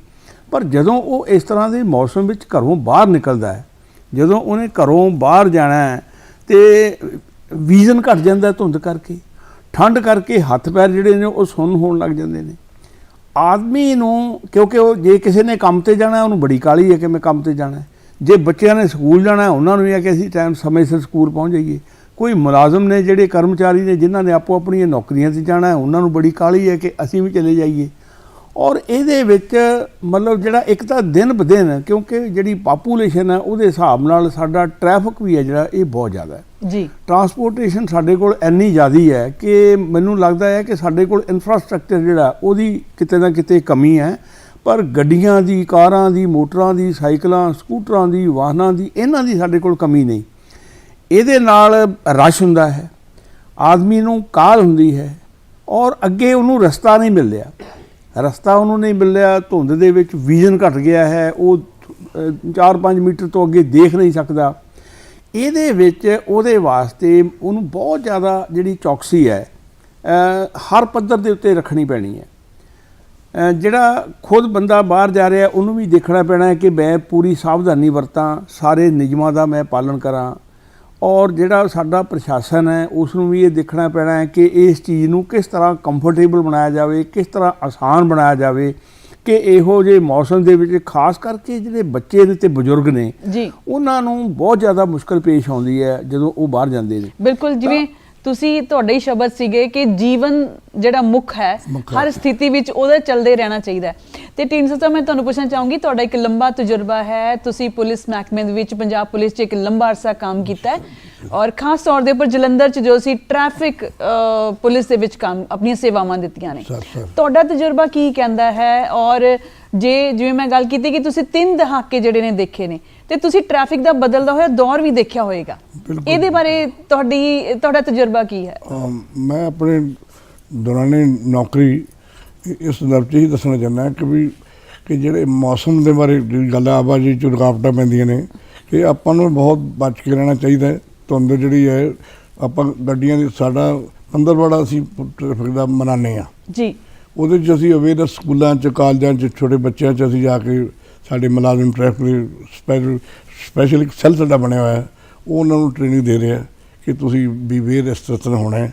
ਅਤੇ ਉਹਦੇ 'ਚ ਮੇਨ ਹੈ ਕਿ ਰਿਫਲੈਕਟਰ ਨਹੀਂ ਆਪਾਂ ਲਾਉਂਦੇ ਕਿ ਵੀ ਪਿੱਛੋਂ ਲਾਈਟ ਪਵੇ ਤੇ ਨਹੀਂ ਲਾਉਂਦੇ। ਇਸ ਕਰਕੇ ਧੁੰਦ ਦੇ ਬਚਾਓ 'ਚ ਇਹ ਹੈ ਕਿ ਆਪਾਂ ਮੌਸਮ ਵਿਭਾਗ ਆਪਾਂ ਨੂੰ ਬਹੁਤ ਟਾਈਮ ਸਿਰ ਦੱਸਦਾ ਕਿ ਵੀ ਧੁੰਦ ਪੈਣੀ ਹੈ, ਮੀਂਹ ਪੈਣਾ ਹੈ। ਆਪਾਂ ਨੂੰ ਉਹਨੂੰ ਆਵਾਜ਼ ਕੇ ਘਰੋਂ ਨਿਕਲੋ, ਜਾਣਾ ਜ਼ਰੂਰੀ ਹੈ, ਕੰਮ 'ਤੇ ਜਾਣਾ, ਡਿਊਟੀ ਜਾਣਾ, ਸਕੂਲ ਜਾਣਾ ਬੱਚਿਆਂ ਨੇ, ਅਤੇ ਉਹ 'ਚ ਤੁਹਾਨੂੰ ਬੜਾ ਇਸ ਸੰਦਰਭ 'ਚ ਮਤਲਬ ਸੋਚ ਸਮਝ ਕੇ ਜਾਣਾ ਪੈਂਦਾ ਜੀ। ਤੇ ਤੁਸੀਂ ਕੋਈ ਤਬਦੀਲੀ ਮਹਿਸੂਸ ਕੀਤੀ ਇਹਨੇ ਲੰਬੇ ਅਰਸੇ 'ਚ, 3 ਦਹਾਕਿਆਂ 'ਚ? ਤੁਸੀਂ 30-35 ਸਾਲ ਸੇਵਾ ਨਿਭਾਈ ਹੈ। ਇੱਕ ਟਾਈਮ ਹੁੰਦਾ ਹੋਵੇਗਾ ਜਦੋਂ ਟ੍ਰੈਫਿਕ ਘੱਟ ਹੋਏਗਾ, ਫਿਰ ਇੱਕ ਟਾਈਮ ਲੱਗਾ ਕਿ ਵਧਣ ਲੱਗ ਪਿਆ ਔਰ ਸਮੱਸਿਆਵਾਂ ਵਧ ਗਈਆਂ। ਉਹ ਕੁਝ ਤਜਰਬਾ ਸਾਡੇ ਨਾਲ ਸਾਂਝਾ ਕਰੋ, ਕੋਈ ਇੰਸੀਡੈਂਟ ਸਾਡੇ ਨਾਲ ਸਾਂਝਾ ਕਰੋ। ਰਮਨਪ੍ਰੀਤ ਜੀ, ਅੱਜ ਤੋਂ 30-35 ਸਾਲ ਇੰਨੇ ਵਾਹੀਕਲ ਨਹੀਂ ਸੀ, ਸਵਾਰੀਆਂ ਨਹੀਂ ਸੀ, ਸਾਈਕਲਾਂ 'ਤੇ ਆਮ ਤਰਦੀਪ ਸਾਈਕਲਾਂ ਕਦੇ ਨਜ਼ਰ ਆਉਂਦੇ ਨਹੀਂ ਗਏ। ਹਰ ਜਗ੍ਹਾ ਟ੍ਰੈਫਿਕ ਨੇ ਮਤਲਬ ਵਾਹੀਕਲ ਨੇ ਕਿ ਬਹੁਤ ਭਰਮਾਰ ਹੋ ਗਈ ਹੈ, ਜਿਹਦੇ ਕਰਕੇ ਇਹ ਐਕਸੀਡੈਂਟ ਵਗੈਰਾ ਸਾਡੇ ਹੁੰਦੇ ਨੇ ਜੀ। ਮੈਂ ਫਿਰ ਸਿੰਧੂ ਸਾਹਿਬ ਤੁਹਾਡੇ ਕੋਲ ਹੀ ਆਉਂਗੀ। ਢੀਂਡਸਾ ਸਾਹਿਬ ਨੇ ਗੱਲ ਕੀਤੀ ਕਿ ਅੱਜ ਤੋਂ 30 ਸਾਲ ਪਹਿਲਾਂ ਜਾਂ ਕੁਝ ਹੋਰ ਸਾਲ ਅੱਗੇ ਪਿੱਛੇ ਗੱਡੀਆਂ ਘੱਟ ਸੀਗੀਆਂ, ਸਾਈਕਲ ਜ਼ਿਆਦਾ ਸੀਗੇ। ਯਾਨੀ ਅਸੀਂ ਜਿਹੜੀ ਮੈਨੂਅਲ ਚੀਜ਼ਾਂ ਸੀ ਉਹ ਤੋਂ ਮੋਟਰਾਂ ਗੱਡੀਆਂ 'ਤੇ ਆਏ, ਮੋਟਰਾਂ ਗੱਡੀਆਂ ਤੋਂ ਫਿਰ ਟੈਕਨੋਲੋਜੀ ਹੋਰ ਜਿਹੜੀ ਹੈ ਉਹ ਵਿਕਸਿਤ ਹੋ ਗਈ ਹੈ। ਤੁਹਾਨੂੰ ਕੀ ਲੱਗਦਾ ਕਿ ਜਿਹੜਾ ਇਹ ਵਿਕਾਸ ਦਾ ਦੌਰ ਆਇਆ ਹੈ, ਮਸ਼ੀਨਾਂ ਹੋਰ ਆ ਗਈਆਂ ਨੇ ਜਾਂ ਸਾਡੇ ਕੋਲ ਡਿਵਾਈਸਿਸ ਆ ਗਈਆਂ, ਇਹਨਾਂ ਨੇ ਕਿਹੋ ਜਿਹਾ ਰੋਲ ਪਲੇ ਕੀਤਾ ਸਾਡੇ ਇਸ ਆਵਾਜਾਈ ਦੇ ਵਿੱਚ ਸਾਵਧਾਨੀਆਂ ਵਰਤਣ ਦੇ ਲਈ? ਤੇ ਦੂਜਾ ਖਾਸ ਤੌਰ ਦੇ ਉੱਪਰ ਜਿਹੜਾ ਸਾਡਾ ਅੱਜ ਦਾ ਵਿਸ਼ਾ ਹੈ, ਸਰਦੀ ਅਤੇ ਧੁੰਦ ਦੇ ਮੌਸਮ 'ਚ ਜਿਹੜੇ ਸੰਚਾਰ ਦੇ ਸਾਧਨ ਨੇ, ਆਵਾਜਾਈ ਦੇ ਸਾਧਨ ਨੇ, ਜਿਨ੍ਹਾਂ ਨੇ ਇੰਨਾ ਜ਼ਿਆਦਾ ਵਿਕਾਸ ਕੀਤਾ ਹੈ, ਇਹਨਾਂ ਨੇ ਮਨੁੱਖ ਦਾ ਜਿਹੜਾ ਪੈਂਡਾ ਹੈ ਨਾ ਬਹੁਤ ਘੱਟ ਕਰ ਦਿੱਤਾ ਹੈ। ਹੁਣ ਅੱਜ ਅਸੀਂ ਜਿੱਦਾਂ ਪੂਰੇ ਵਿਸ਼ਵ ਨੂੰ ਇੱਕ ਪਿੰਡ ਵਜੋਂ ਦੇਖਦੇ ਹਾਂ, ਸਵੇਰੇ ਅਸੀਂ ਇੱਥੇ ਬੈਠੇ ਹਾਂ, ਸ਼ਾਮ ਨੂੰ ਅਮਰੀਕਾ 'ਚ ਬੈਠੇ ਹਾਂ, ਅਗਲੀ ਦੁਪਹਿਰ ਨੂੰ ਕੈਨੇਡਾ 'ਚ ਬੈਠੇ ਹਾਂ। ਮਤਲਬ ਇਹ ਸਿਰਫ ਆਵਾਜਾਈ ਦੇ ਜਿਹੜੇ ਤੇਜ਼ ਸਾਧਨ ਆਏ ਨੇ, ਡਿਵੈਲਪ ਹੋਏ ਨੇ, ਉਹਨਾਂ ਕਰਕੇ ਆ। ਨਾ ਸਿਰਫ ਕੰਟਰੀ ਟੂ ਕੰਟਰੀ, ਜਦੋਂ ਕਿ ਇੰਟਰ ਸਟੇਟ ਵੀ ਹੈ, ਆਪਣੇ ਸ਼ਹਿਰ ਦੇ ਵਿੱਚ ਵੀ ਅਸੀਂ ਕਿਤੇ ਆਉਣਾ ਜਾਣਾ, ਸਾਡੇ ਕੋਲ ਬਹੁਤ ਜ਼ਿਆਦਾ ਵਹੀਕਲ ਹੋ ਗਏ ਨੇ। ਜਿਸ ਤਰ੍ਹਾਂ ਤੁਸੀਂ ਗੱਲ ਕਰ ਰਹੇ ਸੀਗੇ ਢੀਂਡਸਾ ਸਾਹਿਬ ਨਾਲ, ਮੈਂ ਤੁਹਾਨੂੰ ਇਹ ਦੱਸਣਾ ਚਾਹੁੰਦਾ ਕਿ ਮੈਂ 77 'ਚ ਜਲੰਧਰ ਆਇਆ ਸੀ, ਅਤੇ ਮੇਰਾ ਖਿਆਲ ਹੈ ਹਾਰਡਲੀ ਉਦੋਂ ਇੱਥੇ ਕੁਛ ਦਰਜਨ ਕਾਰਾਂ ਹੋਣਗੀਆਂ, ਕੁਛ ਦਰਜਨ। ਬਿਲਕੁਲ। ਮੈਂ ਪੰਜਾਬ ਕੇਸਰੀ ਜਗਬਾਣੀ 'ਚ ਉਸ ਵੇਲੇ ਕੰਮ ਕਰਦਾ ਸੀ, ਅਤੇ ਸਾਡੇ ਕੋਲ ਸਿਰਫ ਇੱਕ ਹੀ ਕਾਰ ਸੀ ਅਦਾਰੇ ਦੇ ਵਿੱਚ, ਪੂਰੇ ਅਦਾਰੇ ਦੇ ਵਿੱਚ ਸਾਡੇ ਕੋਲ ਇੱਕ ਹੀ ਕਾਰ ਸੀ ਉਸ ਵੇਲੇ। ਔਰ ਅੱਜ ਤੁਸੀਂ ਦੇਖੋ ਕਿ ਉਹਨਾਂ ਦੀ ਸਥਿਤੀ ਕੀ ਹੈ। ਹੁਣ ਜਦੋਂ ਅਸੀਂ ਇਹਨਾਂ ਨੂੰ ਇਸ ਐਂਗਲ ਤੋਂ ਦੇਖਦੇ ਹਾਂ, ਮੈਂ ਪੱਤਰਕਾਰਤਾ ਦੇ ਐਂਗਲ ਤੋਂ ਦੇਖਦਾ, ਜਰਨਲਿਜ਼ਮ ਦੇ ਐਂਗਲ ਤੋਂ ਦੇਖਦਾ, ਢੀਂਡਸਾ ਸਾਹਿਬ ਆਪਣੇ ਜਿਹੜਾ ਮਹਿਕਮੇ ਦੇ ਐਂਗਲ ਤੋਂ ਦੇਖਦੇ ਨੇ, ਸਾਡੇ ਕੋਲ ਜਿੰਨੀ ਰਫ਼ਤਾਰ ਦੇ ਨਾਲ ਗੱਡੀਆਂ ਵਧੀਆਂ ਨੇ, ਸਾਡੇ ਕੋਲ, ਮੈਂ ਪਹਿਲਾਂ ਵੀ ਗੱਲ ਕੀਤੀ ਸੀ ਕਿ ਸਾਡੇ ਕੋਲ ਇਨਫਰਾਸਟ੍ਰਕਚਰ ਉਹਦੇ ਨਾਲ ਮੈਚ ਨਹੀਂ ਕਰ ਰਿਹਾ। ਸਾਡੇ ਕੋਲ ਸੜਕਾਂ ਉਨੀਆਂ ਵਧੀਆ ਅਸੀਂ ਅੱਜ ਤੱਕ ਵੀ ਨਹੀਂ ਦੇ ਸਕੇ, ਉਨੀਆਂ ਚੌੜੀਆਂ, ਉਨੀਆਂ ਖੁੱਲ੍ਹੀਆਂ। ਵਿਦੇਸ਼ਾਂ ਵਿੱਚ ਵੀ ਕਈ ਵਾਰੀ ਜਾਣ ਆਉਣ ਦਾ ਮੌਕਾ ਮਿਲਿਆ, ਅਸੀਂ ਉੱਥੇ ਫਿਰ ਉਹਨਾਂ ਨਾਲ ਕੰਪੈਰੀਜ਼ਨ ਕਰਦੇ ਹਾਂ ਕਿ ਇਹਨਾਂ ਦੇ ਮਤਲਬ ਟ੍ਰੈਫਿਕ ਨੂੰ ਇਹ ਕਿਸ ਤਰ੍ਹਾਂ ਕੰਟਰੋਲ ਕਰਦੇ ਨੇ, ਇਹਨਾਂ ਦੇ ਕੋਲ ਇਹਦੇ ਵਾਸਤੇ ਕੀ ਪ੍ਰਬੰਧ ਨੇ, ਇਹਨਾਂ ਦੇ ਵਾਸਤੇ ਜਿਹੜੀਆਂ ਲਾਈਟਾਂ ਦੀ ਸਹੂਲਤ ਹੈ ਹਰ ਥਾਂ ਦੇ ਉੱਤੇ। ਸਾਡੇ ਤਾਂ ਅੱਜ ਤੱਕ ਇੱਥੇ ਇਹ ਆ ਕਿ ਸਾਡੇ ਅਸੀਂ ਰੇਲਵੇ ਕ੍ਰਾਸਿੰਗਾਂ ਸਾਰੀਆਂ ਦਾ ਪ੍ਰਬੰਧ ਨਹੀਂ ਕਰ ਸਕੇ। ਇੱਕ ਰੇਲਵੇ ਫਾਟਕ ਬੰਦ ਹੁੰਦਾ, ਜਲੰਧਰ ਦੇ ਵਿੱਚ ਵੀ ਇਹੋ ਜਿਹੇ ਕਿੰਨੇ ਹੀ ਫਾਟਕ ਨੇ ਜਿਨ੍ਹਾਂ ਦੇ ਜਿਹੜੇ ਅੱਜ ਵੀ ਮੈਨੂਅਲੀ ਫਾਟਕ ਬੰਦ ਹੁੰਦੇ ਨੇ, ਔਰ ਉੱਥੇ ਕਿਲੋਮੀਟਰਾਂ ਦੇ ਹਿਸਾਬ ਨਾਲ ਲੰਬੀਆਂ ਲਾਈਨਾਂ ਲੱਗ ਜਾਂਦੀਆਂ ਨੇ। ਫਿਰ ਲੋਕੀ ਇੱਕ ਦੂਜੇ ਦੇ ਵਿੱਚ ਵੱਜਦੇ ਨੇ। ਧੁੰਦ ਨੂੰ ਤੇ ਜਿਹੜੀ ਠੰਡ ਹੈ, ਕਹਿਰ ਹੈ, ਬਰਸਾਤ ਹੈ, ਇਹਨੂੰ ਤੇ ਛੱਡੋ, ਉੱਥੇ ਤੇ ਸੱਚੀ ਮੁੱਚੀ ਲੋਕ ਇੱਕ ਦੂਜੇ ਵੱਜਦੇ ਰਹਿੰਦੇ ਨੇ। ਜਦੋਂ ਇੱਦਾਂ ਦੀ ਸਥਿਤੀ ਹੋਏਗੀ ਸਾਡੇ ਦੇਸ਼ ਵਿੱਚ, ਫਿਰ ਜਦੋਂ ਮੌਸਮ ਖਰਾਬ ਹੋ ਜਾਏਗਾ, ਤੁਹਾਨੂੰ ਕੁਛ ਦਿਖਾਈ ਨਹੀਂ ਦੇ ਰਿਹਾ, ਵਿਜ਼ਨ ਨਹੀਂ ਹੈ, ਔਰ ਫਿਰ ਸਾਡੀਆਂ ਸਟਰੀਟ ਲਾਈਟਾਂ ਜਿਹੜੀਆਂ ਉਹ ਇੰਨੀਆਂ ਇਫੈਕਟਿਵ ਨਹੀਂ, ਫਿਰ ਸਾਨੂੰ ਇਹ ਨਹੀਂ ਪਤਾ ਹੁੰਦਾ ਕਿ ਕਿਹੜੇ ਵੇਲੇ ਹੁਣ ਬਿਜਲੀ ਚੱਲ ਰਹੀ ਹੈ ਅਤੇ ਕਿਸ ਵੇਲੇ ਨਹੀਂ ਆਉਣੀ। ਮਤਲਬ ਇਹ ਸਾਰਾ ਕੁਝ ਸਾਨੂੰ ਇਹਦੇ ਨਾਪ ਦਾ ਬਣਾਉਣਾ ਪਵੇਗਾ, ਇਹਦੇ ਨਾਲ ਮੈਚ ਕਰਦਾ ਸਾਨੂੰ ਬਣਾਉਣਾ ਪਵੇਗਾ। ਔਰ ਸਭ ਤੋਂ ਵੱਡੀ ਚੀਜ਼ ਜਿਹੜੀ ਹੈ ਨਾ, ਉਹ ਹੈ ਜਾਗਰੂਕਤਾ ਜੀ ਲੋਕਾਂ ਦੇ ਵਿੱਚ। ਲੋਕਾਂ ਨੂੰ ਬੜੀ ਹਫੜਾ ਦਫੜੀ ਪਈ ਹੁੰਦੀ ਹੈ, ਆਪੋ ਧਾਪੀ ਪਈ ਹੁੰਦੀ ਹੈ, ਦੂਜੇ ਨੂੰ ਡੇਗ ਕੇ ਵੀ ਕਹਿੰਦੇ ਆਪਾਂ ਅੱਗੇ ਲੰਘ ਜਾਈਏ, ਕੋਈ ਗੱਲ ਨਹੀਂ, ਮੈਂ ਬਹੁਤ ਜਾਣਾ, ਮੇਰਾ ਕੰਮ ਬੜਾ ਜ਼ਰੂਰੀ ਹੈ, ਦੂਜੇ ਦਾ ਸ਼ਾਇਦ ਗੈਰ ਜ਼ਰੂਰੀ ਹੈ। ਉਹਨਾਂ ਦੇ ਵਿੱਚ ਜਾਗਰੂਕਤਾ ਅਸੀਂ ਕਿਵੇਂ ਲਿਆਉਣੀ ਹੈ, ਉਹ ਦੋ ਤਰੀਕੇ ਆ ਉਹਦੇ। ਇੱਕ ਤਾਂ ਜਿਹੜਾ ਹੈ ਉਹ ਪ੍ਰਸ਼ਾਸਨ ਨੇ ਕਰਨਾ ਹੈ ਇਸ ਢੰਗ ਦੇ ਨਾਲ ਕਿ ਜੇ ਕੋਈ ਬੰਦਾ ਗਲਤੀ ਕਰਦਾ ਹੈ ਉਸ ਨੂੰ ਉਹਦੀ ਕੁਛ ਨਾ ਕੁਛ ਵਾਜਬ ਢੁਕਵੀਂ ਜਿਹੜੀ ਆ ਉਹ ਸਜ਼ਾ ਦਿੱਤੀ ਜਾਵੇ, ਉਹਨੂੰ ਚੈੱਕ ਕੀਤਾ ਫਾਈਨ ਜਾਵੇ, ਲੱਗੇ ਜਾਂ ਕੋਈ ਜੁਰਮਾਨਾ ਲੱਗੇ, ਕੁਛ ਜੋ ਵੀ ਕੁਛ ਪ੍ਰਬੰਧ ਕਰਨਾ। ਅਗਲੇ ਨੂੰ ਪਤਾ ਹੋਏ ਕਿ ਜੇ ਮੈਂ ਆਹ ਗਲਤੀ ਕਰਾਂਗਾ, ਮੈਂ ਰੈੱਡ ਲਾਈਟ ਜੰਪ ਕਰਾਂਗਾ, ਉਹ ਵੀ ਧੁੰਦ ਦੇ ਵਿੱਚ ਕਰਾਂਗਾ ਤੇ ਮੇਰਾ ਜਿਹੜਾ ਨੁਕਸਾਨ ਹੈ ਹੋ ਸਕਦਾ, ਨਾਲ ਮੈਂ ਕਈ ਬੰਦਿਆਂ ਹੋਰਾਂ ਦਾ ਨੁਕਸਾਨ ਕਰਾਂਗਾ। ਕੱਲ ਤੇ ਪਰਸੋਂ ਦੇ ਵਿੱਚ ਪੰਜਾਬ ਦੇ ਵਿੱਚ ਦਰਜਨਾਂ ਹਾਦਸੇ ਵਾਪਰੇ ਨੇ। ਕਿਤੇ ਇੱਕ ਟਰੈਕਟਰ ਵਿੱਚ 3 ਟਰੈਕਟਰ ਵੱਜ ਗਏ, ਕਿਤੇ ਇੱਕ ਗੱਡੀ 'ਚ ਦੂਜੀ ਗੱਡੀ ਵੱਜ ਗਈ, ਕਿਤੇ ਕੁਝ ਲੋਕ ਜ਼ਖਮੀ ਹੋ ਗਏ, ਕਿਤੇ ਕਿਸੇ ਦੀ ਮੌਤ ਹੋ ਗਈ। ਮਤਲਬ ਕਿੰਨਾ ਦੁਖਦਾਈ ਗੱਲ ਹੈ ਕਿ ਘਰੋਂ ਆਦਮੀ ਹੱਸਦਾ ਖੇਡਦਾ ਜਾਂਦਾ ਔਰ ਇਸ ਵਜ੍ਹਾ ਕਰਕੇ ਉਹ ਵਾਪਸ ਨਹੀਂ ਆ ਸਕਦਾ। ਇਹ ਚੀਜ਼ ਸਾਨੂੰ ਕਰਨੀ ਪਏਗੀ। ਦੂਜੀ ਹੈ ਕਿ ਅਸੀਂ ਉਹਨਾਂ ਨੂੰ ਐਜੂਕੇਟ ਕਰੀਏ। ਹੁਣ ਜੇ ਆਪਾਂ ਸਕੂਲਾਂ ਦੀ ਗੱਲ ਕਰੀਏ, ਪੜ੍ਹਾਈ ਦੀ ਗੱਲ ਕਰੀਏ, ਉੱਥੇ ਬੇਸ਼ੱਕ ਹੋਰ 3500 ਸਬਜੈਕਟ ਲੱਗੇ ਹੋਣਗੇ, ਉੱਥੇ ਕੋਈ ਟ੍ਰੈਫਿਕ ਬਾਰੇ ਸਬਜੈਕਟ ਪੜ੍ਹਾਇਆ ਜਾਂਦਾ, ਸਪੈਸ਼ਲੀ ਪਾਰਟਿਕੂਲਰਲੀ ਟ੍ਰੈਫਿਕ ਬਾਰੇ ਜਿਹੜਾ ਸਬਜੈਕਟ ਆ ਉਹ ਨਹੀਂ ਹੈਗਾ। ਪੜ੍ਹਾਇਆ ਜਾਣਾ ਚਾਹੀਦਾ ਉਹਨਾਂ ਦੀ ਘੱਟੋ ਘੱਟ ਬੱਚਿਆਂ ਦੀ, ਬਲਕਿ ਨਰਸਰੀ ਤੋਂ ਲੈ ਕੇ ਉਸ ਲੈਵਲ ਦੇ ਉਹਨਾਂ ਨੂੰ ਐਜੂਕੇਟ ਕੀਤਾ ਜਾਵੇ। ਨਰਸਰੀ ਵਾਲੇ ਨੂੰ, LKG ਵਾਲੇ ਨੂੰ, UKG ਵਾਲੇ ਨੂੰ, ਔਰ ਅਪਰ ਕਲਾਸਿਸ ਦੇ ਵਿੱਚ ਗ੍ਰੈਜੂਏਸ਼ਨ ਜਾ ਕੇ, ਪੋਸਟ ਗ੍ਰੈਜੂਏਟ। ਹਾਲਾਂਕਿ ਉਦੋਂ ਤੱਕ ਬੰਦਾ ਖੁਦ ਵੀ ਸਮਝਦਾਰ ਹੋ ਜਾਂਦਾ ਹੈ ਔਰ ਉਹਨੂੰ ਲੱਗਦਾ ਕਿ ਮੈਨੂੰ ਟ੍ਰੈਫਿਕ ਨਿਯਮ ਜਿਹੜੇ ਨੇ ਮੈਂ ਗਲਤ ਕਰ ਰਿਹਾ, ਉਹਦੇ ਮਨ 'ਚ ਹੁੰਦਾ, ਪਰ ਉਹ ਦੇਖਦਾ ਵੀ ਅੱਛਾ ਸਾਰੇ ਲੰਘ ਰਹੇ ਨੇ, ਮੈਂ ਵੀ ਲੰਘ ਜਾਵਾਂ, ਕੋਈ ਗੱਲ ਨਹੀਂ। ਇਸ ਤਰ੍ਹਾਂ ਮਤਲਬ ਇਹ 2-3 ਜਿਹੜੇ ਚੀਜ਼ਾਂ ਨੇ ਨਾ, ਇਹਨਾਂ ਦੇ ਉੱਤੇ ਸਾਨੂੰ ਕੰਸਨਟਰੇਟ ਕਰਨਾ ਪਏਗਾ। ਸਾਨੂੰ ਇਨਫਰਾਸਟ੍ਰਕਚਰ ਜਿਹੜਾ ਹੈ ਉਹ ਟਰਾਂਸਪੋਰਟੇਸ਼ਨ ਦੇ ਹਿਸਾਬ ਨਾਲ ਮੈਚ ਕਰਦਾ ਬਣਾਉਣਾ ਪਏਗਾ। ਸਾਨੂੰ ਇਹਦੇ ਉੱਤੇ ਚੈੱਕ ਰੱਖਣਾ ਪਏਗਾ, ਜੁਰਮਾਨੇ ਕਰਨੇ ਪੈਣਗੇ, ਫਾਈਨ ਕਰਨੇ ਪੈਣਗੇ, ਸਜ਼ਾ ਕਰਨੀ ਪਏਗੀ। ਸਾਨੂੰ ਲੋਕਾਂ ਨੂੰ ਜਾਗਰੂਕ ਕਰਨਾ ਪਏਗਾ, ਐਜੂਕੇਟ ਕਰਨਾ ਪਏਗਾ, ਫਿਰ ਕੁਝ ਕੰਟਰੋਲ ਹੋ ਸਕਦਾ। ਜੀ ਢੀਂਡਸਾ ਸਾਹਿਬ, ਮੈਂ ਤੁਹਾਡੇ ਕੋਲ ਆਵਾਂਗੀ। ਜਿਵੇਂ ਸੰਧੂ ਸਾਹਿਬ ਨੇ ਕਿਹਾ ਕਿ ਸਭ ਤੋਂ ਵੱਡੀ ਗੱਲ ਤੇ ਹੈ ਕਿ ਜਿਸ ਹਿਸਾਬ ਨਾਲ ਸਾਡੇ ਕੋਲ ਆਵਾਜਾਈ ਦੇ ਸਾਧਨ ਜਿਹੜੇ ਨੇ ਵੱਧ ਰਹੇ ਨੇ, ਚਾਹੇ ਉਹ 2 ਵੀਲਰ ਨੇ, 2 ਪਹੀਆ ਵਾਹਨ ਨੇ, ਜਾਂ ਕਾਰਾਂ ਨੇ, ਜਾਂ ਚਾਹੇ ਵੱਡੀਆਂ ਗੱਡੀਆਂ ਨੇ, ਚਾਹੇ ਕਮਰਸ਼ੀਅਲ ਵਹੀਕਲ ਨੇ, ਉਹ ਸਾਡੇ ਕੰਮ ਨੂੰ ਤਾਂ ਆਸਾਨ ਕਰ ਰਹੇ ਆ, ਪਰ ਉਹਦੇ ਹਿਸਾਬ ਨਾਲ ਸਾਡੇ ਕੋਲ ਇਨਫਰਾਸਟ੍ਰਕਚਰ ਨਹੀਂ ਹੈ, ਸਾਡੇ ਕੋਲ ਉਹਦੇ ਲਈ ਪ੍ਰਬੰਧ ਨਹੀਂ ਹੈਗੇ, ਸਾਧਨ ਨਹੀਂ ਹੈਗੇ। ਤੁਹਾਡਾ ਤਜਰਬਾ ਕੀ ਕਹਿੰਦਾ ਹੈ ਕਿ ਜਿੱਦਾਂ ਕੋਈ ਵੀ ਖਾਸ ਸਥਿਤੀ ਬਣਦੀ ਹੈ ਤੇ ਪ੍ਰਸ਼ਾਸਨ ਤਿਆਰੀ ਕਰਦਾ, ਤੇ ਤੁਹਾਡੇ ਹਿਸਾਬ ਨਾਲ ਤੁਹਾਡੇ ਮਹਿਕਮੇ ਵੱਲੋਂ ਕੀ ਤਿਆਰੀਆਂ ਕੀਤੀਆਂ ਜਾਂਦੀਆਂ ਜਦੋਂ ਸਰਦੀ ਦੇ ਮੌਸਮ 'ਚ ਧੁੰਦ ਦਾ ਮੌਸਮ ਆਉਣਾ ਹੁੰਦਾ ਹੈ ਤੇ ਕਈ ਵਾਰ ਹਾਲਾਤ ਥੋੜੇ ਜਿਹੇ ਆਮ ਨਾਲੋਂ ਵੀ ਜ਼ਿਆਦਾ ਗੰਭੀਰ ਹੋ ਜਾਂਦੇ ਆ, ਤੇ ਕਿੱਦਾਂ ਦੀ ਤਿਆਰੀਆਂ ਕੀਤੀਆਂ ਜਾਂਦੀਆਂ ਪ੍ਰਸ਼ਾਸਨ ਵੱਲੋਂ, ਤੁਹਾਡੇ ਮਹਿਕਮੇ ਵੱਲੋਂ? ਠੀਕ ਹੈ, ਜਦੋਂ ਵੀ ਧੁੰਦ ਦਾ ਮੌਸਮ ਆ ਜਾਂਦਾ ਹੈ, ਸਾਡੇ ਵੱਲੋਂ ਕੋਸ਼ਿਸ਼ ਹੁੰਦੀ ਹੈ ਕਿ ਜਿੰਨੀ ਮੰਨ ਲਓ ਜਿਵੇਂ ਬੈਰੀਕੇਡ ਲੱਗੇ ਹੁੰਦੇ ਨੇ, ਉਹਨਾਂ ਦੇ ਅਸੀਂ ਕੋਸ਼ਿਸ਼ ਕਰਦੇ ਹਾਂ ਕਿ ਵੀ ਉਹ ਰਿਸਪੈਕਟ ਲਾਈ ਜਾਣ, ਲਾਉਂਦੇ ਹਾਂ ਕਿ ਵੀ ਦੂਰੋਂ ਨਜ਼ਰ ਆ ਜਾਏ ਕਿ ਵੀ ਨਾਕਾ ਹੈ। ਔਰ ਇਹਨਾਂ ਨੂੰ ਮੁਲਾਜ਼ਮਾਂ ਨੂੰ ਹਦਾਇਤ ਕਰਦੇ ਹਾਂ ਕਿ ਤੁਸੀਂ ਜੋ ਨਾਕਾ ਖਤਮ ਹੁੰਦਾ ਹੈ ਉਹ ਆਪਣਾ ਨਾਕਾ ਉੱਥੋਂ ਉਠਾ ਲਿਆ ਜਾਵੇ। ਲੇਕਿਨ ਵੇਖਣ 'ਚ ਆਇਆ ਟਿਲ ਦੀ ਡੇਟ ਤੱਕ ਉਹ ਨਾਕਾ ਮੁਲਾਜ਼ਮ ਡਿਊਟੀ ਦੇ ਕੇ 11 ਵਜੇ ਚੱਲ ਜਾਂਦੇ ਨੇ, ਨਾਕਾ ਉੱਥੇ ਦਾ ਉੱਥੇ। ਇਹ ਕਾਰਨ ਹੈ ਸੜਕੀ ਆਵਾਜਾਈ 'ਚ ਧੁੰਦ 'ਚ ਐਕਸੀਡੈਂਟ ਹੁੰਦਾ ਜ਼ਿਆਦਾ। ਇਹ ਕਾਰਨ ਹੈ। ਇੱਕ ਮੈਂ ਹੋਰ ਪੁੱਛਣਾ ਚਾਹੂੰਗੀ ਕਿ ਜਿਸ ਤਰ੍ਹਾਂ ਸੰਧੂ, ਮੈਂ ਫਿਰ ਗੱਲ ਕਰਾਂਗੀ ਕਿ ਸੰਧੂ ਸਾਹਿਬ ਨੇ ਕਿਹਾ ਸੀਗਾ ਕਿ ਲੋਕਾਂ ਨੂੰ ਜਾਗਰੂਕ ਕਰਨ ਦੀ ਲੋੜ ਹੈ। ਸਾਡੇ ਜਿਹੜੇ ਕਰਮਚਾਰੀ ਜਾਂ ਸਾਡੇ ਜਿਹੜੇ ਮੁਲਾਜ਼ਮ ਉੱਥੇ ਡਿਊਟੀ ਦਿੰਦੇ ਨੇ, ਉਹਨਾਂ ਦੀ ਕੋਈ ਖਾਸ ਤਿਆਰੀ ਹੁੰਦੀ ਹੈ, ਉਹਨਾਂ ਦੀ ਖਾਸ ਟ੍ਰੇਨਿੰਗ ਹੁੰਦੀ ਹੈ ਇਹਦੇ ਬਾਰੇ? ਹਾਂ, ਟ੍ਰੇਨਿੰਗ ਸਾਡੇ ਵਕਤ ਬੇ ਵਕਤ ਹੁੰਦੀ ਜਾਂਦੀ ਹੈ। ਹੁਣ ਸਾਰਿਆਂ ਨੂੰ ਗਾਈਡ ਕਰੀਦਾ, ਫਿਰ ਉਹ ਜਾ ਕੇ ਸਕੂਲਾਂ 'ਚ, ਪਬਲਿਕ 'ਚ, ਡਰਾਈਵਰਾਂ 'ਚ, ਟਰੱਕ ਯੂਨੀਅਨ 'ਚ ਜਾ ਕੇ ਬਿਵੇਅਰ ਕਰਦੇ ਨੇ ਕਿ ਧੁੰਦ ਦਾ ਸੀਜ਼ਨ ਆ ਗਿਆ। ਉਹਨਾਂ ਨੂੰ ਅਸੀਂ ਫਿਰ 15 ਸਾਲ ਅਸੀਂ ਮਨਾਉਂਦੇ ਹਾਂ ਟ੍ਰੈਫਿਕ ਦਾ, ਉਹਦੇ 'ਚ ਅਸੀਂ ਫਿਰ ਰਿਸਪੈਕਟ ਲੈ ਕੇ ਉਹਨਾਂ ਨੂੰ ਦਿੰਦੇ ਹਾਂ। ਸਾਰੇ ਗੱਡੀ 'ਚ ਆਪ ਲਾਈ ਦੇ ਰਿਸਪੈਕਟ ਲਾ ਕੇ ਤੁਸੀਂ ਸਫ਼ਰ ਕਰੋ, ਗਾਈਡ ਕਰਦੇ ਅਸੀਂ। ਮੈਂ ਰਮਨ ਜੀ ਇਹਦੇ ਵਿੱਚ ਇੱਕ ਗੱਲ ਹੋਰ ਕਰਨੀ ਚਾਹੂੰਗਾ, ਸ਼ਾਇਦ ਢੀਂਡਸਾ ਸਾਹਿਬ ਜ਼ਿਆਦਾ ਉਹਦੇ ਬਾਰੇ ਐਕਸਪਲੇਨ ਕਰ ਸਕਦੇ ਨੇ। ਸਰ ਜਿਸ ਤਰ੍ਹਾਂ ਆਪਾਂ ਪਹਿਲਾਂ ਗੱਲ ਕੀਤੀ ਨਾ ਕਿ ਇਨਫਰਾਸਟ੍ਰਕਚਰ ਜਿਹੜਾ ਹੈ ਉਹ ਟਰਾਂਸਪੋਰਟੇਸ਼ਨ ਨਾਲ ਮੈਚ ਨਹੀਂ ਕਰ ਰਿਹਾ, ਸਾਡੀ ਜਿਹੜੀ ਜਾਗਰੂਕਤਾ ਪੈਦਾ ਕਰਨ ਦੀ ਮੁਹਿੰਮ ਹੈ ਉਹ ਉਹਦੇ ਨਾਲ ਮੈਚ ਨਹੀਂ ਕਰ ਰਹੀ, ਜਿਹੜਾ ਅਸੀਂ ਉਹਨਾਂ ਨੂੰ ਚੈੱਕ ਕਰਨਾ ਹੈ ਉਹ ਉਹਦੇ ਨਾਲ ਮੈਚ ਨਹੀਂ ਕਰਦਾ, ਉਹਦੇ ਬਰਾਬਰ ਨਹੀਂ ਹੈ ਕਿ ਉਹ ਸਾਰੀ ਹਰੇਕ ਚੀਜ਼ ਨੂੰ ਹਰੇਕ ਜਗ੍ਹਾ ਦੇ ਉੱਤੇ ਚੈੱਕ ਕਰ ਸਕੇ। ਇਹਦੇ ਵਿੱਚ ਕਿਤੇ ਨਾ ਕਿਤੇ ਮੈਨੂੰ ਲੱਗਦਾ ਸਾਡੇ ਕੋਲ ਨਫਰੀ ਦੀ ਵੀ ਘਾਟ ਹੈ। ਸ਼ਾਇਦ ਸਾਡੇ ਕੋਲ ਇੰਨਾ ਸਟਾਫ ਜਿਹੜਾ ਹੈ ਟ੍ਰੈਫਿਕ ਨੂੰ ਕੰਟਰੋਲ ਵਾਸਤੇ, ਇਕੱਲਾ ਟ੍ਰੈਫਿਕ ਕੰਟਰੋਲ ਕਰਨ ਵਾਸਤੇ ਸ਼ਾਇਦ ਸਾਡੇ ਕੋਲ ਇੰਨਾ ਸਟਾਫ ਨਹੀਂ ਹੈ। ਸ਼ਾਇਦ ਸਾਡੇ ਕੋਲ ਸੜਕਾਂ ਦਾ ਨਿਰਮਾਣ ਕਰਨ ਵਾਸਤੇ ਸਟਾਫ ਦੀ ਘਾਟ ਹੈ, ਜਾਂ ਜਿਹੜਾ ਲੋਕਾਂ ਨੂੰ ਜਾਗਰੂਕ ਕਰ ਸਕਣ, ਪ੍ਰਚਾਰ ਕਰ ਸਕਣ, ਦੱਸ ਸਕਣ, ਉਹਨਾਂ ਨੂੰ ਮੌਕੇ ਦੇ ਉੱਤੇ ਜਾ ਕੇ ਡੈਮੋ ਦੇ ਕੇ ਉਹਦਾ ਪ੍ਰਦਰਸ਼ਨ ਕਰਕੇ ਉਹਨਾਂ ਨੂੰ ਕਿਸੇ ਢੰਗ ਦੇ ਨਾਲ ਵੀ ਐਜੂਕੇਟ ਕਰ ਸਕਣ, ਉਹਦਾ ਵੀ ਸਾਡੇ ਕੋਲ ਜਿਹੜਾ ਸਟਾਫ ਦੀ ਉਹਦੇ ਕੋਲ ਸਾਡੇ ਕੋਲ ਘਾਟ ਹੈ। ਹੁਣ ਇੱਥੇ ਕਈ ਵਾਰੀ ਆਪਾਂ ਜਲੰਧਰ ਸ਼ਹਿਰ ਦੇ ਵਿੱਚ ਹੀ ਦੇਖਦੇ ਹਾਂ ਕਿ ਜਿਹੜੇ ਵੱਡੇ ਵੱਡੇ ਚੌਕ ਹੈ, ਕਈ ਵਾਰ ਤੇ ਉੱਥੇ 24 ਆਵਰ ਜਿਹੜੇ ਇਹਨਾਂ ਸਟਾਫ ਹੈ ਮੁਲਾਜ਼ਮ ਉਹ ਡਿਊਟੀ ਦੇ ਰਹੇ ਹੁੰਦੇ ਆ। ਇਸ ਤਰ੍ਹਾਂ ਹਰੇਕ ਸ਼ਹਿਰ ਦੇ ਵਿੱਚ ਹੀ ਹੁੰਦਾ। ਤੇ ਕਈ ਵਾਰੀ ਹੁੰਦਾ ਕਿ ਉੱਥੇ ਇੱਕ ਇੱਕ ਦਿਨ ਦੋ ਦੋ ਦਿਨ ਉੱਥੇ ਕੋਈ ਸਟਾਫ ਹੁੰਦਾ ਨਹੀਂ ਹੁੰਦਾ, ਕਿਉਂਕਿ ਉਹਨਾਂ ਦੀਆਂ ਡਿਊਟੀਆਂ ਜਿਹੜੀਆਂ Night ਬੜੀਆਂ VIP ਥਾਵਾਂ ਤੇ duty ਲੱਗ ਜਾਂਦੀਆਂ, ਕਿਤੇ ਛਾਪੇਮਾਰ ਤੇ ਡਿਊਟੀ ਲੱਗ ਗਈ, ਕਿਤੇ VIP ਡਿਊਟੀ ਲੱਗ ਗਈ, ਕਦੀ ਕਿਸੇ ਫੰਕਸ਼ਨ ਤੇ ਡਿਊਟੀ ਲੱਗ ਗਈ, ਕਿਸੇ ਮੁਜ਼ਾਹਰੇ ਵਾਸਤੇ ਡਿਊਟੀ ਲੱਗ ਗਈ।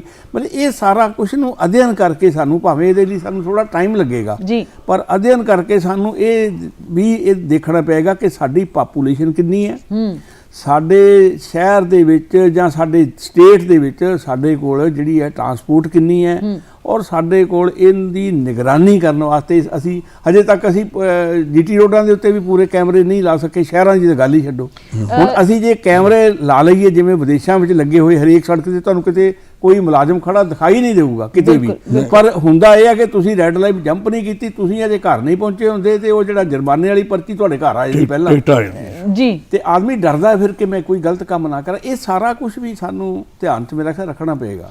ਬਿਲਕੁਲ। ਔਰ ਬੜੀ ਵਧੀਆ ਜਿਹੜੀ ਗੱਲ ਕੀਤੀ ਹੈ ਜੋਗਿੰਦਰ ਸਿੰਘ ਸੰਧੂ ਜੀ ਨੇ ਕਿ ਜਿੱਦਾਂ ਦੀ ਆਵਾਜਾਈ ਦੇ ਵਿੱਚ ਵਾਧਾ ਹੋ ਰਿਹਾ ਹੈ ਉਸ ਤਰ੍ਹਾਂ ਦੇ ਸਾਡੇ ਕੋਲ ਪ੍ਰਬੰਧ ਨਹੀਂ ਹੈਗੇ, ਉਹ ਪ੍ਰਬੰਧ ਕਰਨ ਦੀ ਜ਼ਰੂਰਤ ਹੈ।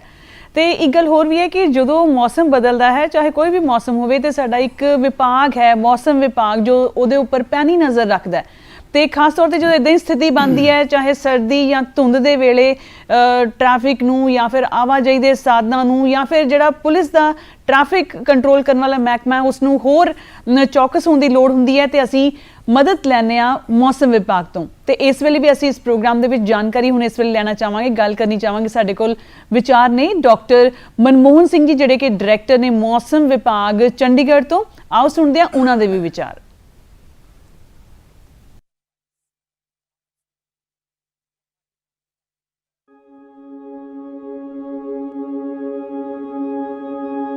ਪੰਜਾਬ ਦੇ ਵਿੱਚ ਪਿਛਲੇ ਹਫਤੇ ਤੋਂ ਹੀ ਧੁੰਦ ਪੈ ਰਹੀ ਹੈ ਔਰ ਬਹੁਤ ਜ਼ਿਆਦਾ ਜੋ ਠੰਡ ਵੀ ਪੈ ਰਹੀ ਸੀ, ਖਾਸ ਕਰਕੇ ਜੋ ਦਿਨ ਆ ਉਹ ਕਾफ़ी ठंडे रहे सी। कोल्ड डे जो है वो पिछले दिनों तो लगातार रिकॉर्ड हो रहे और जो अपने कोल्ड वेव कंडीशन भी चल रही हैं। जो पिछले अगर 24 घंटिਆਂ ਵਿੱਚ देखिए तो ਜਿਹੜਾ ਬਠਿੰਡਾ ਦਾ ਤਾਪਮਾਨ ਆ ਉਹ ਮਿਨੀਮਮ ਤਾਪਮਾਨ 1.0 ਡਿਗਰੀ ਰਿਕਾਰਡ ਕੀਤਾ ਗਿਆ। ਅਜੇ ਵੀ ਜਿਹੜੀਆਂ ਪੰਜਾਬ ਦੇ ਵਿੱਚ ਕੁਝ ਇੱਕ ਜਗ੍ਹਾ ਹੈ ਆਪਣੇ ਕੋਲਡ ਵੇਵ ਕੰਡੀਸ਼ਨ ਚੱਲ ਰਹੀਆਂ, ਦਿਨ ਵੀ ਠੰਡੇ ਚੱਲ ਰਹੇ ਆ। ਇਸੇ ਤਰ੍ਹਾਂ ਜੋ ਆਪਣੇ ਅਗਰ ਜਲੰਧਰ ਡਿਸਟ੍ਰਿਕਟ ਵਿੱਚ ਆਦਮਪੁਰ ਦੇਖੀਏ, ਆਦਮਪੁਰ ਦਾ ਵੀ ਤਾਪਮਾਨ ਜਿਹੜਾ ਅਜੇ ਕਾਫੀ ਘੱਟ ਚੱਲ ਰਿਹਾ ਹੈ। ਲੇਕਿਨ ਹੁਣ ਜਿਹੜੀ 2-3 ਦਿਨ ਰਾਹਤ ਰਹੇਗੀ, ਜਿਸ ਤਰ੍ਹਾਂ ਅਸੀਂ ਫੋਰਕਾਸਟ ਦਿੱਤੀ ਸੀ ਕਿ 28, 29, 30 ਤਾਰੀਖ ਨੂੰ ਜਿਹੜਾ ਮੌਸਮ ਹੈ ਉਹਦੇ ਵਿੱਚ ਤਬਦੀਲੀ ਆਏਗੀ, ਧੁੱਪ ਨਿਕਲੇਗੀ, ਦਿਨ ਥੋੜ੍ਹੇ ਜਿਹੇ ਵਾਰਮ ਰਹਿਣਗੇ। ਤੇ ਹੁਣ ਅੱਜ ਵੀ ਪੰਜਾਬ ਦੇ ਬਹੁਤ ਸਾਰੇ ਇਲਾਕੇ ਆ, ਖਾਸ ਕਰਕੇ ਜਿਹੜੇ ਸਾਊਥ ਪੰਜਾਬ ਦੇ ਇਲਾਕੇ ਆ ਉਹਨਾਂ ਦੇ ਵਿੱਚ ਅੱਜ ਵੀ ਧੁੱਪ ਨਿਕਲੀ ਹੋਈ ਹੈ। ਲੇਕਿਨ ਜਿਹੜਾ ਨਾਰਦਰਨ ਪੰਜਾਬ ਆ ਜਿਹਦੇ ਵਿੱਚ ਅੰਮ੍ਰਿਤਸਰ, ਕਪੂਰਥਲਾ, ਤਰਨਤਾਰਨ ਡਿਸਟ੍ਰਿਕਟ ਹੈ, ਜਲੰਧਰ ਡਿਸਟ੍ਰਿਕਟ ਦੇ ਬਹੁਤ ਸਾਰੇ ਇਲਾਕੇ ਆ, ਅੱਜ ਵੀ ਉੱਥੇ ਜਿਹੜੀ ਹੈ ਆਪਣੇ ਮਾਰਨਿੰਗ ਆਵਰਸ ਦੇ ਵਿੱਚ ਸੰਘਣੀ ਧੁੰਦ ਰਹੀ। ਲੇਕਿਨ ਦਿਨ ਨੂੰ ਜਿਹੜੀ ਹੈਗੀ ਰਾਹਤ ਰਹੇਗੀ। 3 ਦਿਨ ਜਿਹੜੀ ਹੈਗੀ ਆ ਰਾਹਤ ਰਹੇਗੀ, 28, 29 ਔਰ 30 ਤਰੀਕ ਨੂੰ ਜਿਹੜੀ ਹੈ ਉਹ ਰਾਹਤ ਰਹੇਗੀ। ਦਿਨ ਦੇ ਤਾਪਮਾਨ ਥੋੜ੍ਹੇ ਵਧਣਗੇ, ਲੇਕਿਨ ਇੱਕ ਵੈਸਟਰਨ ਡਿਸਟਰਬੈਂਸ ਆਏਗੀ ਜਿਹਦੀ ਵਜ੍ਹਾ ਦੇ ਨਾਲ ਥੋੜ੍ਹੀ ਬਾਰਿਸ਼ ਵੀ ਹੋ ਸਕਦੀ ਹੈ। ਬਾਰਿਸ਼ ਜਿਹੜੀ 29 ਤਰੀਕ ਨੂੰ ਪੰਜਾਬ ਦੇ ਜਿਹੜੇ ਨਾਰਦਰਨ ਪੰਜਾਬ ਦੇ ਇਲਾਕੇ ਆ ਜਿਹਦੇ ਵਿੱਚ ਡਿਸਟ੍ਰਿਕਟ ਪਠਾਨਕੋਟ ਔਰ ਗੁਰਦਾਸਪੁਰ ਦੇ ਇਲਾਕੇ, ਆਸ-ਪਾਸ ਦੇ ਇਲਾਕਿਆਂ ਵਿੱਚ ਆਈਸੋਲੇਟਡ ਬਾਰਿਸ਼ ਹੋ ਸਕਦੀ, ਬਹੁਤ ਹੀ ਲਾਈਟ ਬਾਰਿਸ਼ ਹੋਗੀ, ਜ਼ਿਆਦਾ ਬਾਰਿਸ਼ ਨਹੀਂ ਹੋਗੀ। ਲੇਕਿਨ ਬਾਕੀ ਜਿਹੜੇ ਪੰਜਾਬ ਦੇ ਇਲਾਕੇ ਆ, ਸੈਂਟਰਲ ਪੰਜਾਬ ਜਾਂ ਸਾਊਥ ਪੰਜਾਬ ਹੈ, ਉਹ ਪੂਰਾ ਡਰਾਈ ਰਹੇਗਾ। ਤੇ ਜਦੋਂ WD ਪਾਸ ਹੋ ਜਾਏਗੀ 31 ਤਰੀਕ ਤੋਂ ਬਾਅਦ, ਮਤਲਬ ਆਪਣੇ 30 ਤਰੀਕ ਤੋਂ ਬਾਅਦ ਜਿਹੜੀ ਹੈ 31 ਤਰੀਕ ਤੋਂ ਦੁਬਾਰਾ ਤੋਂ ਠੰਡ ਜਿਹੜੀ ਪੈ ਸਕਦੀ ਹੈ, ਫੌਗ ਵੀ ਰਹੇਗੀ ਤੇ ਨਾਲ ਹੀ ਜਿਹੜੇ ਟੈਂਪਰੇਚਰ ਆ ਉਹਨਾਂ ਦੇ ਵਿੱਚ ਵੀ ਗਿਰਾਵਟ ਦਰਜ ਕੀਤੀ ਜਾਏਗੀ। ਹੁਣ ਤੁਸੀਂ ਦੇਖ ਸਕਦੇ ਹੋ ਕਿ ਜਿਹੜਾ ਪੰਜਾਬ ਦਾ ਜਿਹੜੀ ਕਰੰਟ ਕਲਾਊਡ ਪਿਕਚਰ ਆ ਜਿਹਦੇ ਵਿੱਚ ਤੁਸੀਂ ਦੇਖ ਸਕਦੇ ਹੋ ਕਿ ਉੱਪਰ ਜਿਹੜੀ ਆ ਪੂਰੀ ਆਪਣੀ ਜਿਹੜੀ ਗ੍ਰੇ ਕਲਰ ਹੈ, ਇਹਦੇ ਵਿੱਚ ਪੂਰੀ ਪੰਜਾਬ ਦੇ ਬਹੁਤ ਸਾਰੇ ਇਲਾਕਿਆਂ ਵਿੱਚ ਅਜੇ ਵੀ ਜਿਹੜੀ ਧੁੰਦ ਪਈ ਹੋਈ ਹੈ। ਇਹ ਲਗਾਤਾਰ ਜਿਹੜੀ ਧੁੰਦ ਹੈ ਇਹ ਆਉਣ ਵਾਲੇ ਦਿਨਾਂ ਦੇ ਵਿੱਚ ਵੀ ਕੁਝ ਇੱਕ ਇਲਾਕਿਆਂ ਵਿੱਚ ਰਹਿ ਸਕਦੀ ਹੈ। ਖਾਸ ਕਰਕੇ ਜਿਹੜੇ ਸਵੇਰ ਦੇ ਆਵਰ ਮਾਰਨਿੰਗ ਆਵਰਸ ਦੇ ਵਿੱਚ ਜਿਹੜੀ ਧੁੰਦ ਉਹ ਰਹਿਣ ਦੀ ਆਪਣੇ ਪ੍ਰੋਬੇਬਿਲਿਟੀ, ਜਿਸ ਤਰ੍ਹਾਂ ਕਿ ਮਾਰਨਿੰਗ ਆਵਰਸ ਦੇ ਵਿੱਚ ਧੁੰਦ ਜ਼ਿਆਦਾ ਪੈਂਦੀ ਆ ਤੇ ਉਦੋਂ ਆਪਣੀ ਜਿਹੜੀ ਡਰਾਈਵ ਕਰਨਾ ਉਹ ਕਾਫੀ ਕੇਅਰਫੁਲੀ ਡਰਾਈਵ ਕਰਨ। ਔਰ ਜਦੋਂ ਮਾਰਨਿੰਗ ਆਵਰਸ ਮਾਰਨਿੰਗ ਵਾਕ ਲਈ ਵੀ ਜਾਂਦੇ ਆ, ਖਾਸ ਕਰਕੇ ਜਿਹੜੇ ਲੋਕ ਜਿਨ੍ਹਾਂ ਨੂੰ ਆਪਣੀ ਸਾਹ ਦੀ ਪ੍ਰੋਬਲਮ ਹੈ ਜਾਂ ਅਸਥਮਾ ਦੀ ਪ੍ਰੋਬਲਮ ਹੈ, ਉਹ ਆਪਣਾ ਜੋ ਮਾਰਨਿੰਗ ਆਵਰਸ ਦੇ ਵਿੱਚ ਮਾਸਕ ਵੀ ਪਹਿਨ ਕੇ ਨਿਕਲਣ ਔਰ ਸਾਥ ਵਿੱਚ ਜਿਹੜੇ ਵਾਰਮ ਕਲੌਥ ਆ ਉਹ ਪ੍ਰੋਪਰਲੀ ਪਹਿਨ ਕੇ ਬਾਹਰ ਨਿਕਲਣ।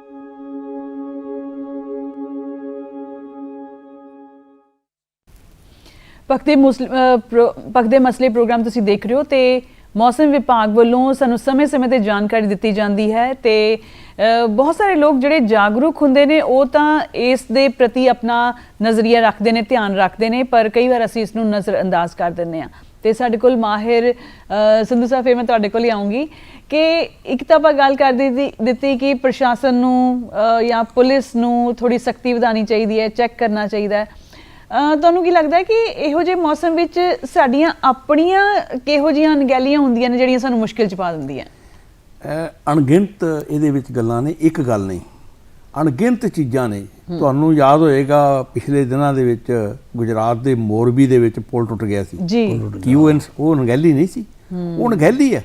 ਸਵਾਲ ਇਹ ਨਹੀਂ ਹੈ ਕਿ ਮੌਸਮ ਕਰਕੇ ਜਾਨਾਂ ਜਾ ਰਹੀਆਂ ਨੇ ਜਾਂ ਮੌਸਮ ਤੋਂ ਬਗੈਰ ਵੀ ਹਾਦਸੇ ਹੋ ਰਹੇ ਨੇ, ਟ੍ਰੈਫਿਕ ਜ਼ਿਆਦਾ ਹੋਣ ਕਰਕੇ ਤਾਂ ਜਾਨਾਂ ਜਾ ਰਹੀਆਂ ਨੇ, ਜਾਂ ਇਸ ਤਰ੍ਹਾਂ ਦੇ ਜਿਹੜੇ ਪੁਲ ਨੇ ਉਹ ਢਹਿ ਰਹੇ ਨੇ, ਇਸ ਤਰ੍ਹਾਂ ਦੇ ਜਿਹੜੀਆਂ ਬਿਲਡਿੰਗਸ ਨੇ ਉਹ ਢਹਿ ਰਹੀਆਂ ਨੇ, ਉਹਨਾਂ ਕਰਕੇ ਜਾਨਾਂ ਜਾ ਰਹੀਆਂ ਨੇ। ਇਹ ਸਾਰਾ ਕੁਝ ਵੀ ਸਾਡੇ ਧਿਆਨ ਵਿੱਚ ਚਾਹੀਦਾ ਹੈ। ਇਸ ਤਰ੍ਹਾਂ ਦੀ ਅਣਗਹਿਲੀ ਜਿਹੜੀ ਹੈ ਉਹ ਨਹੀਂ ਹੋਣੀ ਚਾਹੀਦੀ। ਹੋਰ ਕਈ ਸਾਰੇ ਪ੍ਰਬੰਧ ਨੇ ਜਿਹੜੇ ਅਸੀਂ, ਮੇਰਾ ਖਿਆਲ ਅਸੀਂ ਅਜੇ ਉਹਨਾਂ ਦਾ ਕਨਸੈਪਟ ਹੀ ਨਹੀਂ ਹੈ ਸਾਡੇ ਕੋਲ, ਅਸੀਂ ਸੋਚ ਹੀ ਨਹੀਂ ਸਕੇ ਕਿ ਇਸ ਤਰ੍ਹਾਂ ਦੇ ਪ੍ਰਬੰਧ ਵੀ ਹੋ ਸਕਦੇ ਨੇ। ਜਿਵੇਂ ਮਿਸਾਲ ਦੇ ਤੌਰ ਤੇ ਮੈਂ ਤੁਹਾਨੂੰ ਦੱਸਾਂਗਾ ਕਿ ਬਾਹਰ ਕਈ ਦੇਸ਼ਾਂ ਵਿੱਚ ਅਸੀਂ ਦੇਖਿਆ ਜਿਹੜੀਆਂ ਨੈਸ਼ਨਲ ਹਾਈਵੇ ਨੇ ਉਹਨਾਂ ਦੇ ਆਲੇ ਦੁਆਲੇ ਫੈਂਸਿੰਗ ਕੀਤੀ ਹੋਈ ਹੈ। ਬਿਲਕੁਲ ਫੈਂਸਿੰਗ ਕੀਤੀ ਹੈ, ਮਤਲਬ ਉਹ ਇਸ ਕਰਕੇ ਹੈ ਕਿ ਕੋਈ ਬਾਹਰੋਂ ਕੋਈ ਮਤਲਬ ਜਿਹੜਾ ਹੈ ਬੇਸਹਾਰਾ ਜਾਨਵਰ ਹੈ, ਕੋਈ ਗਊ ਫਿਰ ਰਹੀ ਹੈ, ਕੋਈ ਹੋਰ ਜਾਨਵਰ ਫਿਰ ਰਿਹਾ, ਕੋਈ ਮੱਝ ਗਾਂ ਫਿਰ ਰਹੀ ਹੈ, ਘੋੜਾ ਫਿਰ ਰਿਹਾ, ਕੁਝ ਵੀ ਫਿਰ ਰਿਹਾ, ਉਹ ਭੱਜ ਕੇ ਇੱਕਦਮ ਰੋਡ ਦੇ ਉੱਤੇ ਆ ਜਾਵੇ, ਭਾਵੇਂ ਉਹ ਜੰਗਲੀ ਜਾਨਵਰ ਹੋਵੇ ਤੇ ਭਾਵੇਂ ਉਹ ਜਿਹੜੇ ਉਂਝ ਘੁੰਮਦੇ ਰਹਿੰਦੇ ਨੇ ਬੇਸਹਾਰਾ, ਜਿਨ੍ਹਾਂ ਨੂੰ ਆਪਾਂ ਕਹਿੰਦੇ ਆ ਸੜਕਾਂ ਦੇ ਉੱਤੇ ਵੈਸੇ ਘੁੰਮਦੇ ਰਹਿੰਦੇ ਮਤਲਬ, ਹਾਂਜੀ, ਜਾਂ ਉਹ ਆ ਜਾਣ ਭੱਜ ਕੇ ਸੜਕ ਦੇ ਉੱਤੇ ਆ ਜਾਣ ਤੇ ਉਸ ਵੇਲੇ ਜਿਹੜਾ ਨਾ ਤਾਂ ਜਾਨਵਰ ਨੂੰ ਪਤਾ ਹੁੰਦਾ ਕਿ ਮੈਂ ਸੰਭਲ ਕੇ ਜਾਵਾਂ, ਮੋਹਰੇ ਸੜਕ ਦੇ ਉੱਤੇ ਕੋਈ ਟ੍ਰੈਫਿਕ ਜਾ ਰਿਹਾ, ਤੇ ਨਾ ਟ੍ਰੈਫਿਕ ਵਾਲੇ ਨੂੰ ਪਤਾ ਹੁੰਦਾ ਕਿ ਸੜਕ ਤੇ ਖਾਲੀ ਹੈ, ਮੈਂ ਜਾ ਰਿਹਾ, ਇੱਕ ਅਚਨਚੇਤ ਮੇਰੇ ਕੋਲ ਕੋਈ ਆ ਜਾਏਗਾ। ਸਾਡੇ ਕੋਲ ਇਸ ਤਰ੍ਹਾਂ ਦਾ ਕੋਈ ਪ੍ਰਬੰਧ ਨਹੀਂ। ਇੱਥੇ ਤਾਂ ਸ਼ਹਿਰ ਦੇ ਵਿੱਚ ਵੀ ਤੁਸੀਂ ਦੇਖੋ, ਤੁਹਾਨੂੰ ਸ਼ਹਿਰ ਵਿੱਚ ਵੀ ਇਹੋ ਜਿਹੇ ਜਾਨਵਰ ਜਿਹੜੇ ਨੇ ਉਹ ਘੁੰਮਦੇ ਤੁਹਾਨੂੰ ਦਿਖਾਈ ਦੇਣਗੇ। ਅਸੀਂ ਅੱਜ ਤੱਕ ਉਹਨਾਂ ਦਾ ਪ੍ਰਬੰਧ ਨਹੀਂ ਕਰ ਸਕੇ। ਜਿਹੜੇ ਅਵਾਰਾ ਜਾਨਵਰ ਨੇ, ਬੇਸਹਾਰਾ ਜਾਨਵਰ ਨੇ, ਉਹਨਾਂ ਦਾ ਬੰਦੋਬਸਤ ਅਸੀਂ ਨਹੀਂ ਕਰ ਸਕੇ। ਇਹ ਅਣਗਹਿਲੀ ਹੈ, ਬਹੁਤ ਵੱਡੀ ਅਣਗਹਿਲੀ ਹੈ। ਅਸੀਂ ਫੈਂਸਿੰਗ ਨਹੀਂ ਕਰ ਸਕੇ ਸੜਕਾਂ ਦੀ, ਬਹੁਤ ਵੱਡੀ ਅਣਗਹਿਲੀ ਹੈ। ਬਲਕਿ ਅਸੀਂ ਅਜੇ ਤੱਕ ਸੜਕਾਂ ਹੀ ਜਿਹੜੀਆਂ ਨੇ to the mark, up to the mark, ਜਾਂ ਉਸ ਹਿਸਾਬ ਦੇ ਨਾਲ ਅਸੀਂ ਉਹਨਾਂ ਦਾ ਨਿਰਮਾਣ ਨਹੀਂ ਕਰ ਸਕੇ, ਪੁਲਾਂ ਦਾ ਨਿਰਮਾਣ ਨਹੀਂ ਕਰ ਸਕੇ। ਕਿਤੇ ਪੁਲ ਤੋਂ ਤੁਹਾਨੂੰ ਦੇਖਣਗੇ ਸੜਕਾਂ ਪਿੱਛੋਂ ਚੰਗੀ ਭਲੀ ਸੜਕ ਆਊਗੀ, ਜਿੱਥੇ ਪੁਲ ਆਇਆ ਉੱਥੇ ਜਾ ਕੇ ਕੰਜਸਟਡ ਹੋ ਜਾਏਗਾ, ਤੇ ਉੱਥੇ ਇੱਕ ਬੋਰਡ ਲੱਗਾ ਹੁੰਦਾ PWD ਵੱਲੋਂ ਲਿਖ ਕੇ ਲਾਇਆ ਹੁੰਦਾ ਕਿ ਅੱਗੇ ਧਿਆਨ ਨਾਲ ਚਲੋ, ਅੱਗੇ ਪੁਲ ਤੰਗ ਹੈ, ਮਤਲਬ ਉੱਥੇ ਲਿਖ ਕੇ ਲਾਇਆ। ਉਹਦੇ ਨਾਲ ਥੋੜ੍ਹੀ ਕੰਮ ਚੱਲਦਾ।